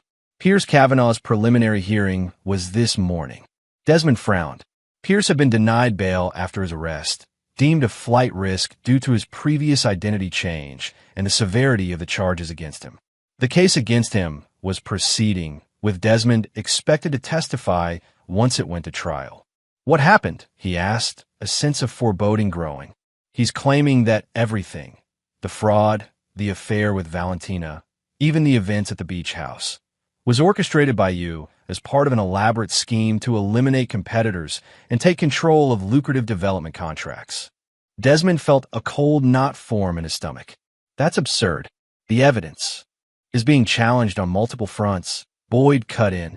His new attorney is arguing that the recordings were obtained illegally, that key witnesses were coerced, and that the entire investigation was tainted by your vendetta against him. "The FBI conducted their own investigation after I brought them the initial evidence," Desmond pointed out. "They found corroborating documentation." "Yes, but Pierce is claiming that documentation was planted. He's spinning a complex conspiracy theory, and his attorney is very good at making it sound plausible." Boyd paused. "There's more. He's claiming that Valentina discovered your scheme and threatened to expose you, which is why you arranged for her death at the beach house." The accusation was so outrageous that Desmond nearly laughed. "I was investigated thoroughly after what happened at the beach house. I was cleared completely. I know that, but Pierce is claiming the local investigation was superficial because of your connections. He's demanding that the feds re-examine everything as part of his defense strategy." Desmond's mind raced. This is just a desperate attempt to shift blame. No one will take it seriously. "Maybe not ultimately," Boyd conceded, "but it's already gaining traction in certain circles." The Denver Post ran a front-page story this morning with the headline, "Construction Fraud Case Takes Dark Turn. Murder Allegations Surface." Desmond closed his eyes briefly, thinking of Lily celebrating in the next room, blissfully unaware that her birthday might be marred by a fresh wave of public scrutiny and whispered accusations. "What do we do?" he asked, his voice hardening. "I've already contacted Terrence Walsh. He's preparing legal responses, and my team is doing damage control with local media, emphasizing your cooperation with authorities and the mountain of evidence against Pierce." Boyd hesitated. "But there's something else you should know. Pierce specifically mentioned Lena Moretti in his accusations, claiming she was part of your conspiracy. That was concerning. Lena had been scrupulously ethical in her reporting, careful to verify every claim independently even after Desmond provided his evidence. If Pierce succeeded in casting doubt on her journalistic integrity, it could damage her career irrevocably. "I'll call her," Desmond decided. "She needs to be prepared." "There's one more thing," Boyd said. "Pierce's attorney has submitted a witness list for the eventual trial. Angelo Russo is on it." Desmond felt as if he'd been struck. Valentina's father? Why? Unknown. But given the timing and context, it can't be good. After ending the call, Desmond stood motionless in his office, trying to process this new threat. From the living room came the sound of children's laughter and the muffled music of a party game. For a moment, he was tempted to barricade himself and Lily away, to protect her from this newest assault on their fragile peace. But he had learned that retreating only gave power to those who sought to harm them. Better to face this head-on, to counter Pierce's desperate accusations with truth and evidence. He returned to the party, maintaining a calm facade for Lily's sake while his mind worked through contingency plans. When the children had been collected by their parents and only family remained, he drew Angelo aside. "We need to talk," he said quietly, privately. In his office, with the door closed, Desmond faced his former father-in-law directly. "Pierce Kavanaugh's attorney has listed you as a witness in his trial. Care to explain why?" Angelo's weathered face registered surprise, then dismay. This is the first I'm hearing of it. I haven't spoken to Pierce since before. He trailed off, unable to directly reference his daughter's death, even after so many months. His attorney wouldn't list you without reason, Desmond pressed. What could you possibly testify about that would help his case? Nothing, Angelo insisted, his Italian accent thickening with emotion. I knew the man only through you and Valentina. I have no knowledge of his business practices. Desmond studied the older man's face, searching for signs of deception. Pierce is claiming that I orchestrated everything. The fraud, the affair, even Valentina's death, as part of some elaborate scheme. He's trying to rewrite history to save himself. Angelo's expression hardened. That's insane. We all know what Valentina did, what she became. His voice broke slightly. Rosa and I have spent months in therapy trying to understand how we missed the signs, how our beautiful daughter could have. He shook his head. I would never support such lies. Then why would his attorney list you as a witness? Desmond persisted. I don't know, Angelo admitted. Perhaps to create confusion? To suggest there are family secrets that would support his version of events? The possibility hung between them, uncomfortable but plausible. Legal strategies often involved misdirection and implied threats that never materialized in actual testimony. If they contact you, Desmond said, tell them nothing. Refer them to Terrence Walsh. Angelo nodded, then hesitated. Desmond, I know our relationship has been complicated since everything happened, but I want you to know that Rosa and I would never do anything to harm Lily or to dishonor the truth of what happened, no matter how painful that truth is. The sincerity in the older man's eyes was convincing, but Desmond had learned the hard way that appearances could be deceiving. He would verify Angelo's claims, just as he now verified everything and everyone in his life. Over the next week, the situation evolved rapidly. Pierce's allegations made national news, with commentators debating the plausibility of his claims versus the documented evidence against him. Lena Moretti published a detailed rebuttal in the Western Investigator, dismantling each of Pierce's accusations while revealing additional evidence of his fraudulent practices that had emerged since his arrest. Desmond maintained a dignified silence, publicly while working feverishly behind the scenes.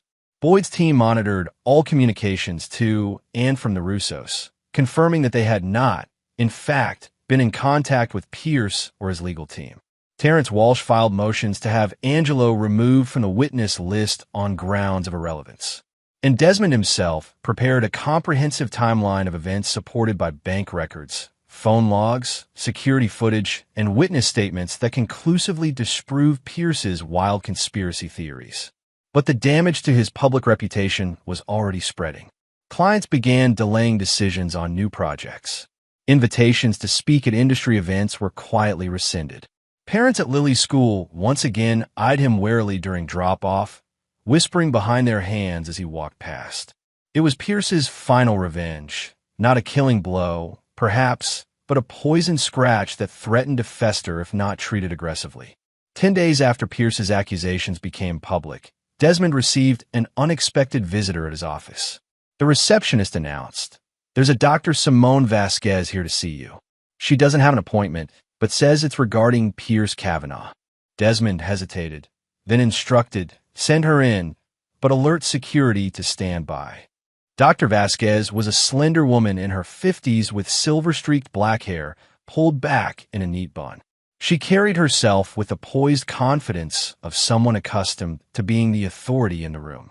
"Mr. Reeves," she said, extending her hand, "thank you for seeing me without an appointment. I apologize for the intrusion, but after watching recent events unfold, I felt compelled to come forward." "And you are?" Desmond asked, shaking her hand briefly. "Dr. Simone Vasquez. I'm a psychiatrist specializing in personality disorders. Until 6 months ago, I was treating Pierce Kavanaugh, or Preston Cavallo, as he called himself in Denver." Desmond's interest sharpened immediately. "Please sit down. How did you find me?" "Your name has been in the news quite prominently," she said with a slight smile, settling into a chair. "And contrary to what Mr. Kavanaugh is now claiming, He spoke of you often in our sessions. Never positively, I'm afraid. I can imagine, Desmond said drily. But I'm confused about why you're here. Surely doctor-patient confidentiality prevents you from discussing his case. Dr. Vasquez nodded. Ordinarily, yes. However, there are specific circumstances under which that confidentiality can be breached, particularly when there's a threat to public safety or when the patient has involved the therapist in his criminal activities, even unwittingly. She removed a thin folder from her bag. Pierce came to me claiming to suffer from PTSD following a tragic accident that killed his friend's wife. He described you as an abusive, controlling figure who had driven your wife to desperate measures and then manipulated the narrative to cast yourself as the victim. None of that is true, Desmond said, keeping his voice even. I know that now, Dr. Vasquez replied.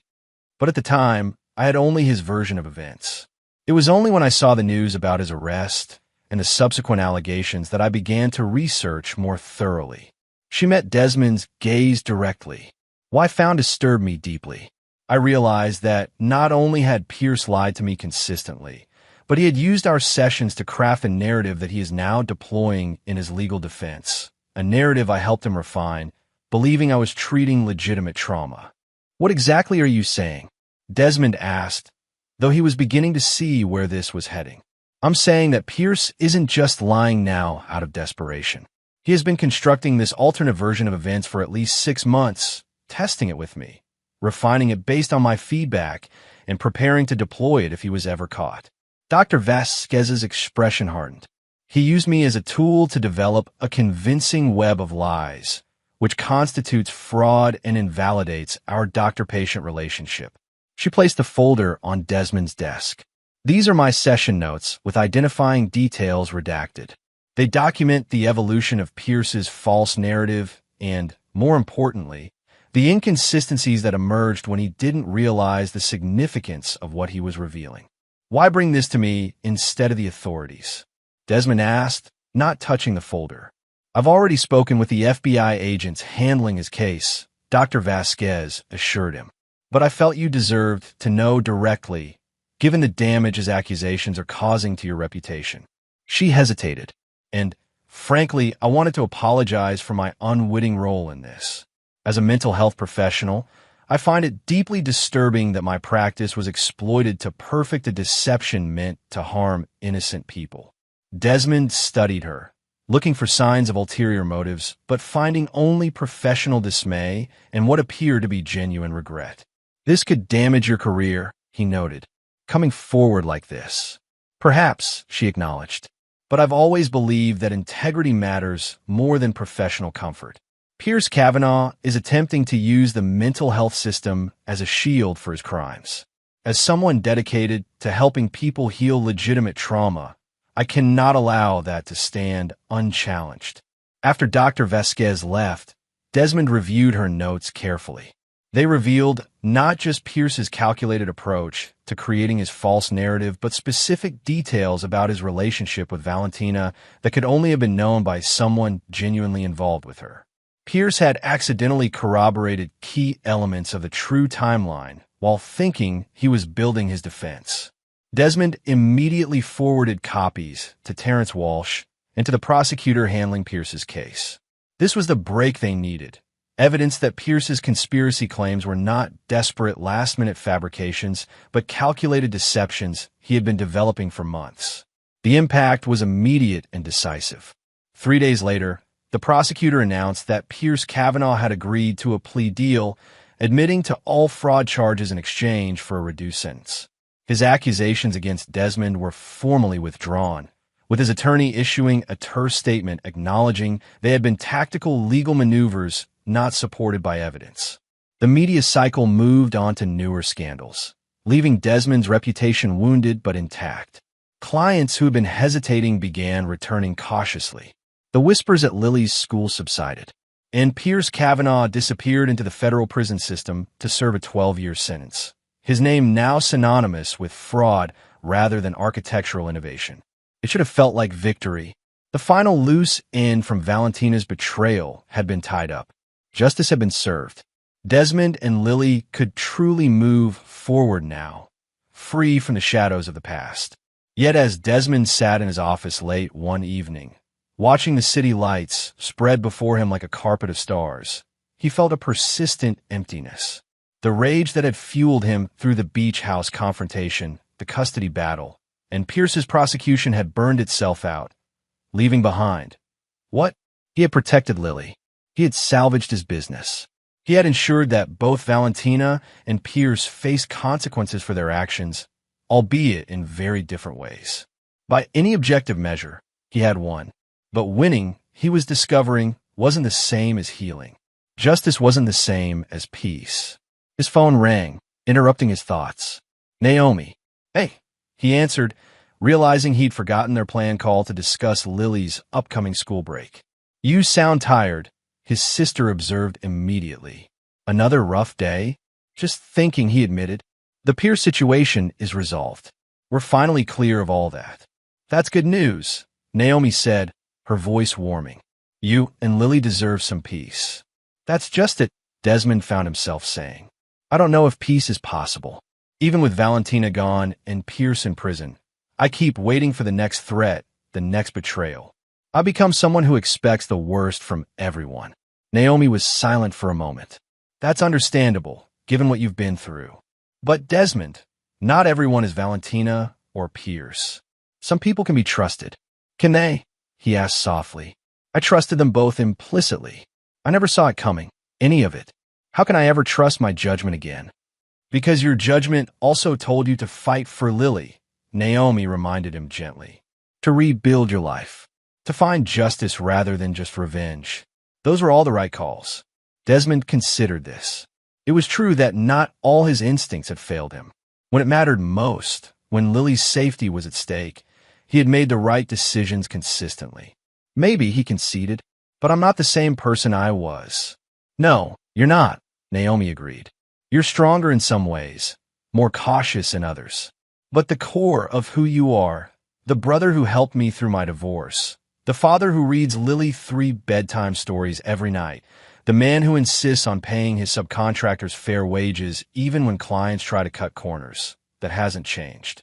Her words resonated more than he expected, touching something fundamental that had been buried beneath layers of pain and righteous anger. I miss who I was, he admitted, the words feeling raw and vulnerable. I miss being able to walk into a room without assessing everyone for potential threats. I miss believing in happy endings. Then maybe that's your next project, Naomi suggested. Not rebuilding your business or your reputation, but rebuilding your capacity to hope. For Lily's sake, if not your own. After they hung up, Desmond remained in his darkened office, Naomi's words echoing in his mind. Could he find his way back to some version of the man he had been before Valentina's betrayal? Not naive or blindly trusting, but fundamentally optimistic about human nature? He wasn't sure. But as he thought of Lily, her resilience, her gradually returning joy, her ability to still see wonder in the world despite everything she had endured, he knew he had to try. For both their sakes. Chapter 8. The Truth in Ashes. 2 years and 3 months after Valentina's death, on an unseasonably warm spring day, Desmond received a call from Rosa Russo. Her voice, normally composed, even in difficult conversations, trembled slightly. Desmond, Angelo has had a heart attack. It's very serious. The doctors aren't optimistic. Despite the complicated history between them, Desmond felt a genuine pang of concern. Angelo had been a constant, if sometimes strained, presence in Lily's life since the custody battle resolution. They had developed a cordial relationship built on mutual love for Lily and a shared determination to protect her from further trauma. I'm so sorry, Rosa. Is there anything I can do? He's asking to see you, Rosa said, her voice breaking. Alone. He says there are things he needs to tell you before. She couldn't finish the sentence. Desmond frowned. Things about what? He wouldn't say, just that it was important. For Lily's sake. Rosa sounded exhausted, grief weighing down each word. I know it's a lot to ask, with everything that's happened, but please, he's my husband of 45 years, and I've never seen him so adamant about anything. Of course I'll come, Desmond assured her, already mentally rearranging his schedule. Which hospital? 2 hours later, Desmond stood outside the cardiac intensive care unit at Mercy General, steeling himself before entering Angelo's room. What could the older man possibly need to tell him that was so urgent, so important that it couldn't wait even in the face of death? Angelo lay pale and diminished against the white hospital sheets, an oxygen cannula in his nose, and various monitors tracking his faltering vital signs. His eyes were closed, but they fluttered open at the sound of Desmond's footsteps. "You came," he said weakly, his voice barely above a whisper. "Of course," Desmond replied, taking the chair beside the bed. "Rosa said you needed to speak with me." Angelo nodded slightly, grimacing with the effort. "The doctors say I don't have long. Hours, maybe, and I can't take this to my grave." He struggled to reach for a cup of water on the bedside table.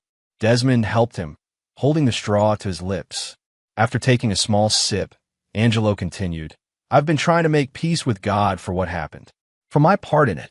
A cold feeling settled in Desmond's stomach. "Your part in what, exactly?" Angelo met his eyes directly, shame evident in his gaze. "I knew Valentina was troubled long before you did. I knew, and I said nothing when you married her, when you had a child with her." His voice broke. "I told myself she had changed, that her episodes were in the past." "Episodes?" Desmond echoed, trying to keep his voice neutral despite the rising tension within him. "The first time was when she was 15, Angelo said, his words coming more rapidly now, as if he feared running out of time. "A teacher who gave her a poor grade suddenly became ill. Strange symptoms that couldn't be explained. They found rat poison in his coffee thermos. Valentina had access to his classroom during lunch break." Desmond felt the room tilt slightly. "What happened?" "Nothing could be proven. We moved to a different school district. Got her therapy." Angelo's breathing became more labored. "Then at 17, a boyfriend who broke up with her had a severe allergic reaction at a party. Someone had put peanut oil in his drink, knowing his allergy. Again, no proof, but Rosa and we knew. You knew she was capable of murder, and you said nothing to me?" Desmond asked, his voice dangerously quiet. "We thought she was better," Angelo insisted weakly. "The therapy, the medication. For years, she seemed stable, happy. When she met you, we truly believed she had overcome her darkness." Tears leaked from the corners of his eyes. "We want to believe it so badly that we ignored the signs when they returned." "What signs?" Desmond demanded. "Small things at first. Extreme reactions to perceived slights. Secretiveness. Then we noticed her personality would seem to shift, especially around you." Angelo closed his eyes briefly. "Rosa found her journal about 6 months before the beach house. It contained disturbing fantasies about harming you, about taking Lily away. Rosa confronted her, and Valentina promised to increase her therapy sessions. But you still said nothing to me," Desmond said, struggling to control his mounting anger. "You left me in danger. You left my daughter in danger." "It was my greatest failure," Angelo admitted, his voice breaking. "A father's blind spot for his child. I couldn't bear to see her institutionalized, to admit that our beautiful daughter was capable of such darkness." He reached feebly for Desmond's hand. "I have asked God for forgiveness. Now I'm asking you." Desmond didn't take the offered hand. The revelation that Angelo and Rosa had known, had suspected what Valentina was capable of and remained silent, rekindled the cold rage he thought he had finally put behind him. "Where is this journal now?" he asked, his voice flat. "Rosa burned it after Valentina died. She couldn't bear for anyone to see those thoughts, to remember Valentina that way." Angelo's breathing became more labored. "But there's something else you need to know. Something I only discovered recently." Desmond waited, his jaw clenched. "When we were clearing out some of Valentina's old belongings from our attic, I found a box I'd never seen before. It contained items from her previous targets, souvenirs." Angelo's voice dropped to a whisper, shame evident in every syllable. "And there are medical records, psychiatric evaluations from when she was a teenager. One diagnosis appeared repeatedly, antisocial personality disorder with narcissistic features. The clinical term hung in the air, giving name to the monster that had shared Desmond's bed, raised his child, and plotted his murder. The doctors warned us, Angelo continued, each word clearly costing him precious energy. They said she would always be a risk to others, that she could not form genuine attachments, only simulations of them, that her calm periods were merely times when she felt in control. His eyes sought Desmond's, pleading for understanding. We couldn't accept it. She was our only child, our beautiful girl. We convinced ourselves that love would be enough, that she could overcome her nature with enough support. Desmond stood abruptly, unable to remain still with the fury coursing through him. Where is this box now? In a storage unit, Angelo replied weakly, fumbling with a hospital wristband. Written on the inside in shaky handwriting were an address and access code. I kept it as penance, a reminder of my failure. His voice faltered. Lily should never know. Promise me she'll never know what her mother truly was. Desmond took the wristband, slipping it into his pocket without commenting on the request. Is there anything else I should know? Any other secrets you've kept that might endanger my daughter? Angelo shook his head slightly, tears now flowing freely. That's everything. I'm so sorry, Desmond. If I could go back. But you can't. Desmond cut him off, his voice cold. None of us can. He turned to leave, then paused at the door. Despite his anger, he recognized the courage it had taken for Angelo to confess, to face his failures in his final hours. I'll tell Rosie you're asking for her, he said, not quite forgiveness, but not total rejection either. Angelo nodded weakly, gratitude in his eyes. Take care of Lily. She deserves so much better than the legacy we gave her. On that, at least they could agree. That evening, after ensuring Lily was settled with Naomi for a special aunt sleepover, Desmond drove to the storage facility Angelo had identified. The small unit was in a nondescript building on the outskirts of town, the kind of place where people stored Christmas decorations and outgrown baby clothes. Not secrets that could destroy lives. The box was exactly where Angelo had said it would be. A simple cardboard file box with Val's school projects written on the side in faded marker, an innocuous label for the darkness within. Desmond brought it back to his penthouse, setting it on his dining table and staring at it for long minutes before finally lifting the lid. The contents were meticulously organized, each item in its own folder or envelope, labeled with dates and names. Medical records documented Valentina's psychiatric history from age 14 onward.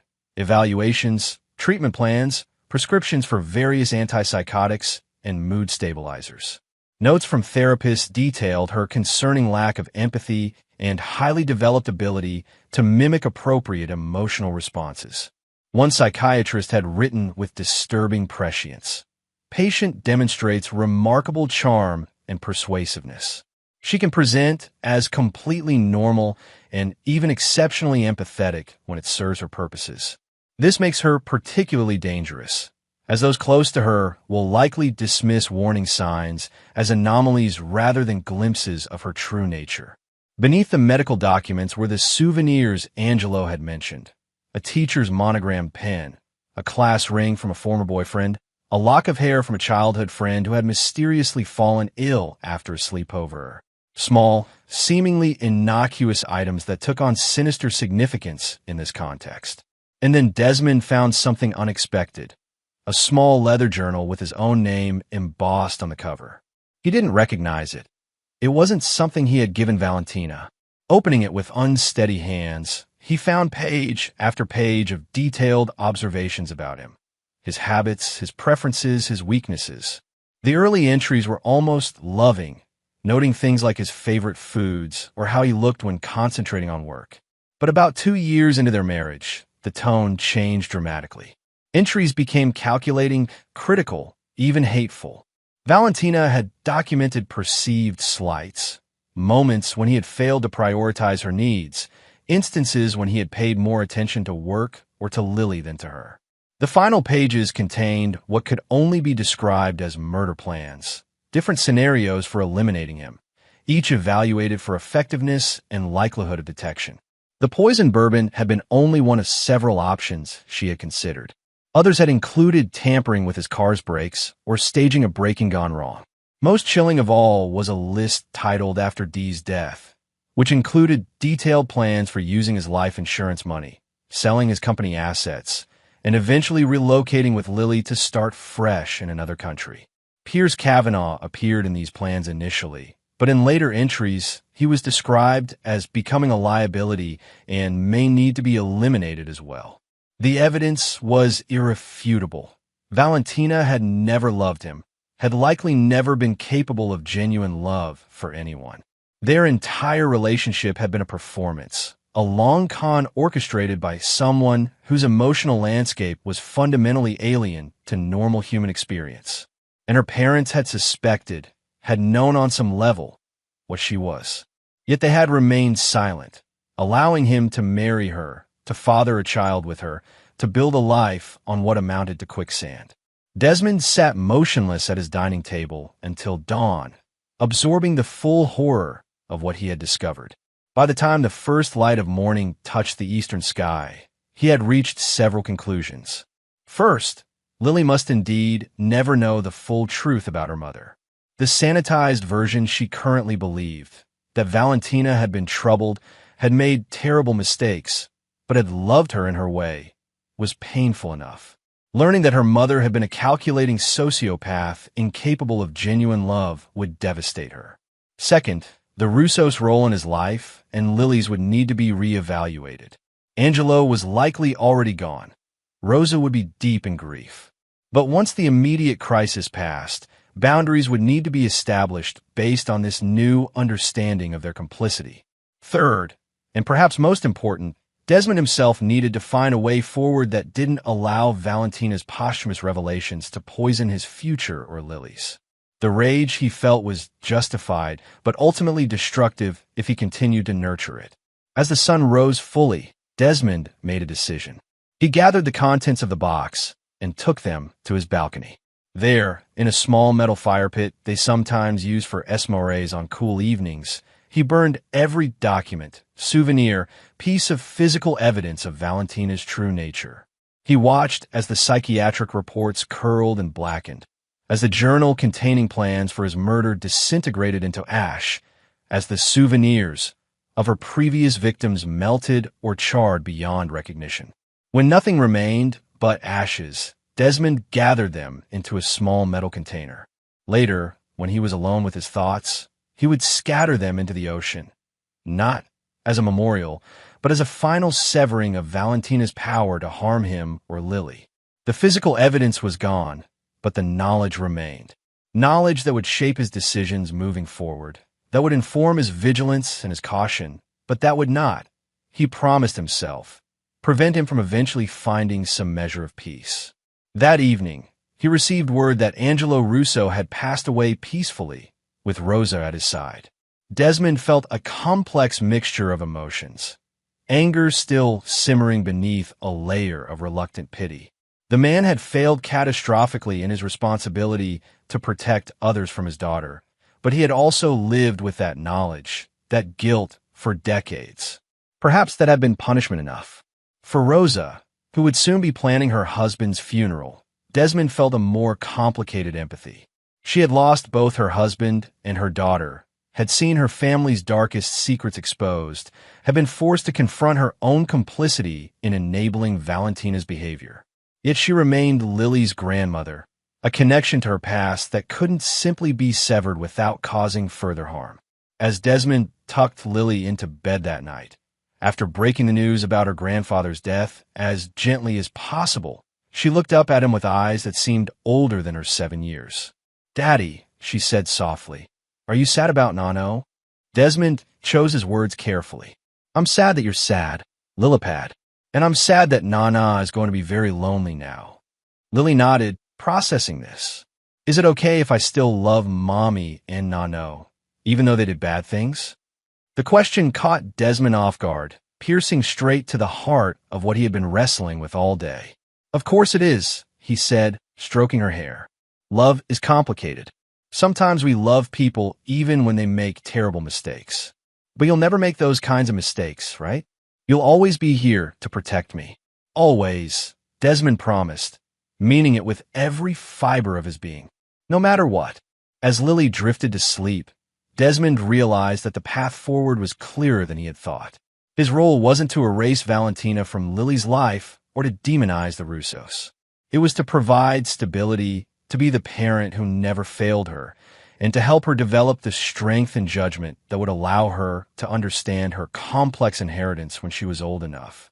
And for himself, the path was equally clear, if more difficult. He would continue to protect what was his daughter, his business, his reconstructed life, with the same ruthless determination he had shown in confronting Valentina and Pierce.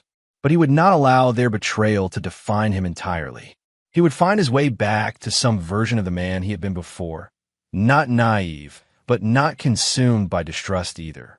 It wouldn't be easy, but as he had proven time and again over the past 2 years, Desmond Reeves did not shy away from difficult tasks, especially when the stakes were as high as his daughter's future and his own soul. Chapter 9. Ashes to Empire. 3 years to the day after Valentina's death, Desmond stood at the edge of a construction site, watching as workers poured the foundation for what would become the Lily Rose Center, a state-of-the-art facility for children who had experienced trauma.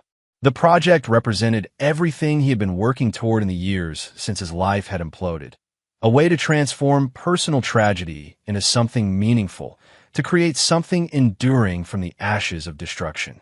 The morning sun gleamed off his hard hat as Mitchell Banner approached, tablet in hand. Final inspection reports just came in. Everything's perfect, as usual. Desmond nodded, satisfaction evident in his expression.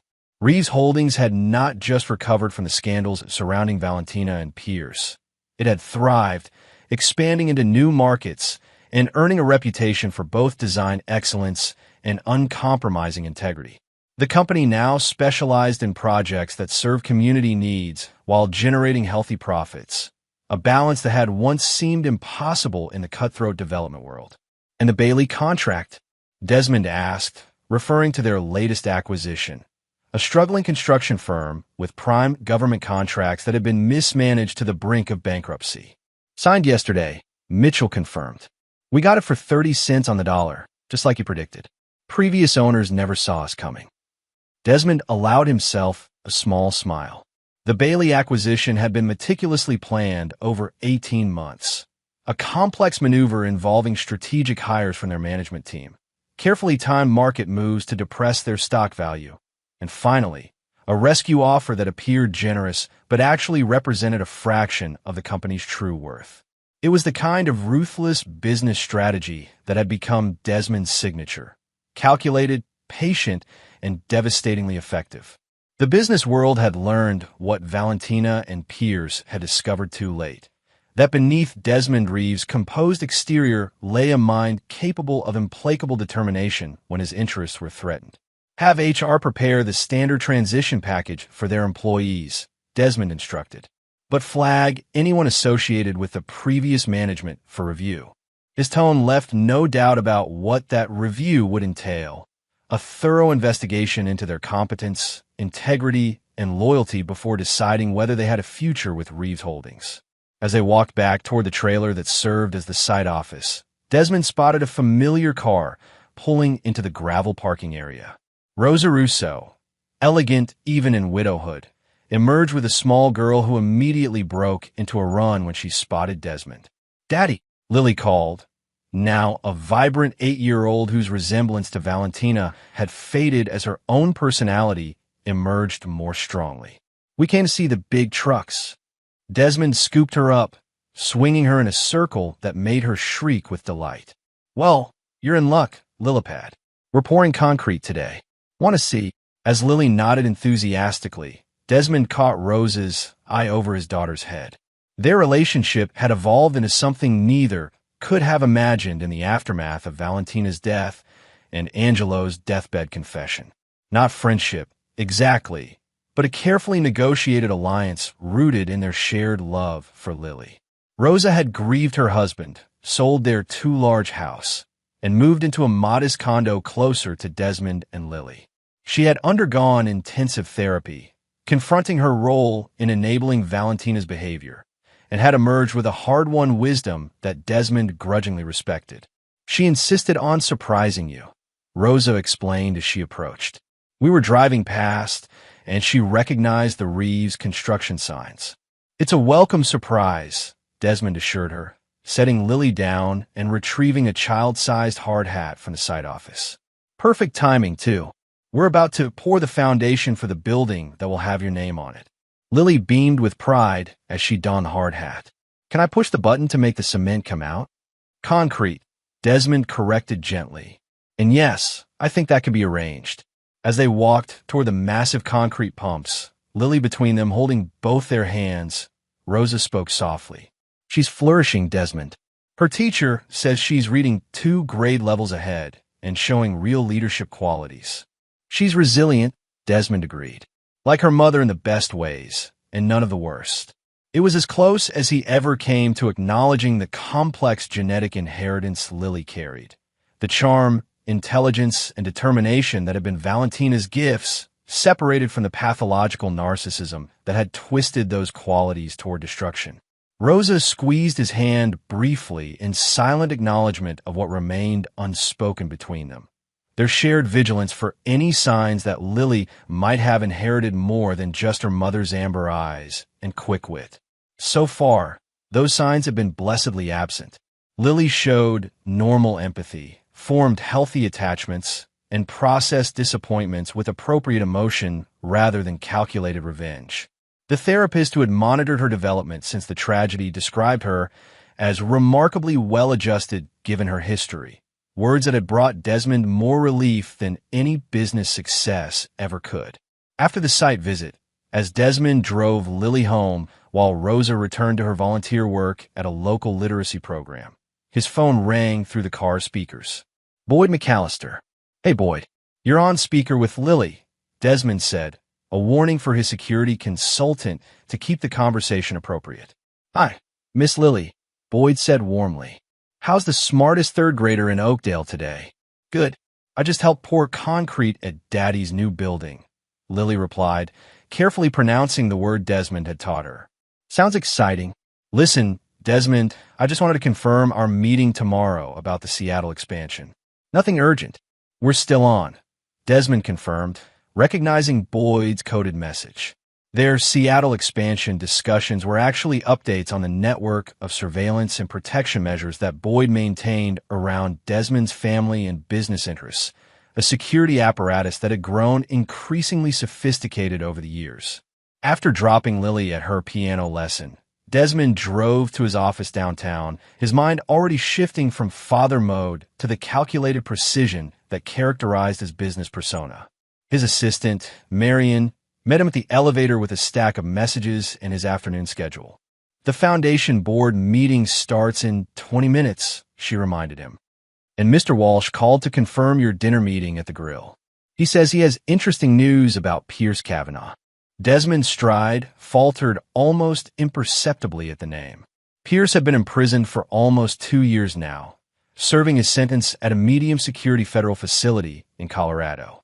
Desmond had deliberately avoided seeking information about him, considering that chapter of his life firmly closed. "Did he say what kind of news?" he asked, resuming his pace toward his office. "No details," Marion replied. "Just that you'd want to hear it in person." The foundation meeting, focused on distributing grants from the charitable organization Desmond had established in Lily's name, occupied the next 2 hours. By the time he arrived at the grill, an upscale steakhouse favored by Oakdale's business elite, Terrence Walsh was already seated at their usual corner table, nursing a scotch. "You're looking well," Terrence observed as Desmond took his seat. "The ruthless tycoon lifestyle clearly agrees with you." Desmond smiled thinly at the characterization, which wasn't entirely inaccurate. The business press had taken to describing him in increasingly dramatic terms as Reeves Holdings expanded its reach. Uncompromising, strategic, the chess player of urban development. What they meant, but were too polite to say directly, was that he had developed a reputation for absorbing struggling companies, retaining their valuable assets while discarding anything, or anyone, that didn't meet his exacting standards. "You said you had news about Pierce," Desmond said, bypassing small talk after ordering his usual bourbon. Terrence nodded, his expression growing more serious. He's dead, Desmond. Apparently committed suicide in his cell 3 days ago. Hung himself with a bedsheet. Desmond absorbed this information with unsettling calm, awaiting the surge of satisfaction or relief that should accompany news of his enemy's demise. Instead, he felt nothing. No triumph, no closure, not even the grim acknowledgement that justice had been served. I see, he said finally. Any indication why now? He still had 10 years left on his sentence. That's where it gets interesting, Terrence replied, leaning forward slightly. The day before his death, he received a letter.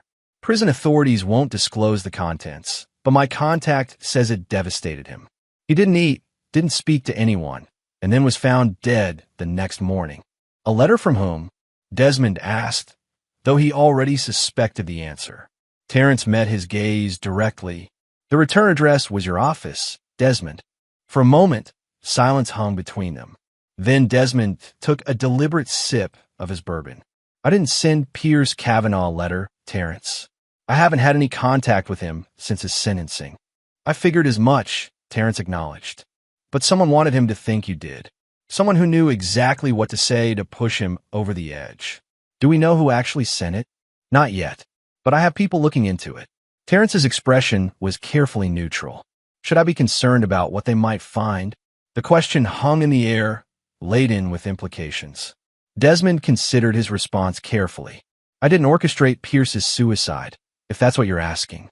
I had no reason to. He was already paying for his crimes, and I had moved on. Terrence nodded slowly. And if someone in your organization took it upon themselves to tie up that loose end, then they acted without my knowledge or approval, Desmond said firmly. The statement was technically true. He had never explicitly ordered anyone to torment Pierce to the point of suicide. But he had cultivated a corporate culture where loyalty to Desmond Reeves meant anticipating his interests and acting accordingly. He had surrounded himself with people who understood that threats to his family or business were to be eliminated with extreme prejudice. And he had demonstrated repeatedly that he rewarded initiative when it came to protecting what was his. If someone in his organization had decided that Pierce Kavanaugh remained a potential threat and had taken steps to permanently neutralize that threat, well, that would be unfortunate, but not entirely surprising. I'll look into it, Desmond promised, his tone making it clear the matter was closed for now. Terrence accepted this with the pragmatism of a longtime legal fixer. There's something else you should know. Pierce left a sealed letter with his attorney to be delivered to you in the event of his death. This did surprise Desmond. What does it say? No idea. It was delivered to your office this morning. Confidential, attorney-client privilege, and all that. Terrence studied him over the rim of his glass. Whatever it contains, I'd suggest reading it in private. When Desmond returned to his office after dinner, he found the letter waiting on his desk. A simple white envelope with his name typed on the front, bearing the letterhead of Pierce's attorney. He opened it carefully, half expecting some final attempt at manipulation or revenge. Instead, he found a single handwritten page in Pierce's distinctive architectural script. Desmond, if you're reading this, I'm gone.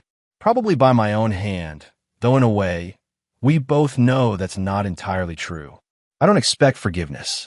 I don't deserve it. What Valentina and I plan to do to you is unforgivable. The risks I took with people's lives through my fraudulent practices were unforgivable. I've had 2 years in this cell to reflect on the man I became, and I can find no justification that absolves me. What you may not know, what I've never told anyone, is that I genuinely loved Valentina. Not the person she pretended to be, but the broken, dangerous woman she really was. I saw behind her mask early in our affair, recognized the darkness there because it mirrored my own, and still I chose to follow her into the abyss. We deserved each other, but Lily deserved better than both of us. I'm not writing to seek absolution or to ease my conscience. I'm writing because despite everything, I believe you should know that in the end, I understand what I took from you. Trust, security, peace of mind. Things more valuable than money or status or freedom. You won. Completely. The man who betrayed you, who conspired to destroy everything you built, is utterly defeated. Not just imprisoned, but broken beyond repair. May that knowledge give you whatever peace is possible after what we did. Pierce. Desmond read the letter twice, then carefully fed it into the shredder beside his desk. Pierce's final confession, his acknowledgement of defeat, changed nothing. The victory had been secured long before this last pathetic attempt at what? Atonement? Connection? It didn't matter. What mattered was that another chapter had closed definitively. Pierce Kavanaugh was dead. Valentina was 3 years in her grave. Angelo Russo had taken his complicity to his own grave. All those who had betrayed Desmond most profoundly had paid the ultimate price. And he had emerged not just intact, but transformed, stronger, more influential, and vastly wealthier than before. The ruthlessness that circumstance had forced upon him had become his greatest business asset. The vigilance that trauma had taught him had protected him from subsequent threats. The protective instinct that fatherhood had awakened in him had guided his every decision, ensuring that Lily would inherit not just material wealth, but a legacy of security and power that no one could easily challenge. 1 month after learning of Pierce's suicide, Desmond finalized the largest acquisition in Reeves Holdings history, a merger with national developer Westland Properties that would triple their portfolio and give them presence in 12 major markets across the country. The business press hailed it as a masterstroke of timing and negotiation. Only those in Desmond's inner circle knew how he had orchestrated Westland's vulnerability over the preceding 18 months, how precisely he had positioned his own company to appear as their only viable savior. The morning after the merger was announced, Desmond took Lily to her favorite breakfast spot, a quirky cafe near their penthouse that made animal-shaped pancakes. As she happily dissected a pancake giraffe, oblivious to the financial coup her father had just executed, Desmond watched her with quiet wonder. She was the one truly good thing to emerge from the wreckage of his first life. This bright, compassionate, fiercely intelligent child who somehow remained untainted by the darkness that had surrounded her earliest years. In protecting her, in ensuring she would never face the kind of betrayal and danger he had experienced, Desmond had found his most powerful motivation. "Daddy," Lily said, looking up from her plate with sudden seriousness, "are you happy?" The question caught him off guard. "What makes you ask that, Lillipad?" She shrugged with the profound simplicity of childhood. "Sometimes you look sad when you think I'm not watching, like you're remembering something bad."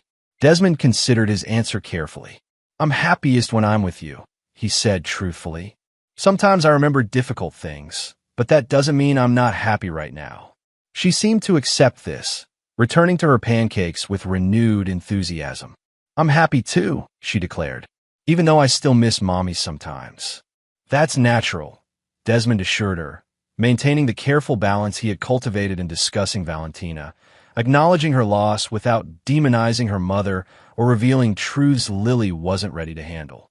"Aunt Naomi says you work too hard," Lily continued, her thoughts jumping tracks with childlike directness. "She says you need to find someone special again." Desmond nearly choked on his coffee. "Does she now?" "Uh-huh. She says you're a good catch." Lily giggled at the adult expression coming from her mouth. "Are you going to find someone special, Daddy?" The question hung in the air, innocent yet profound.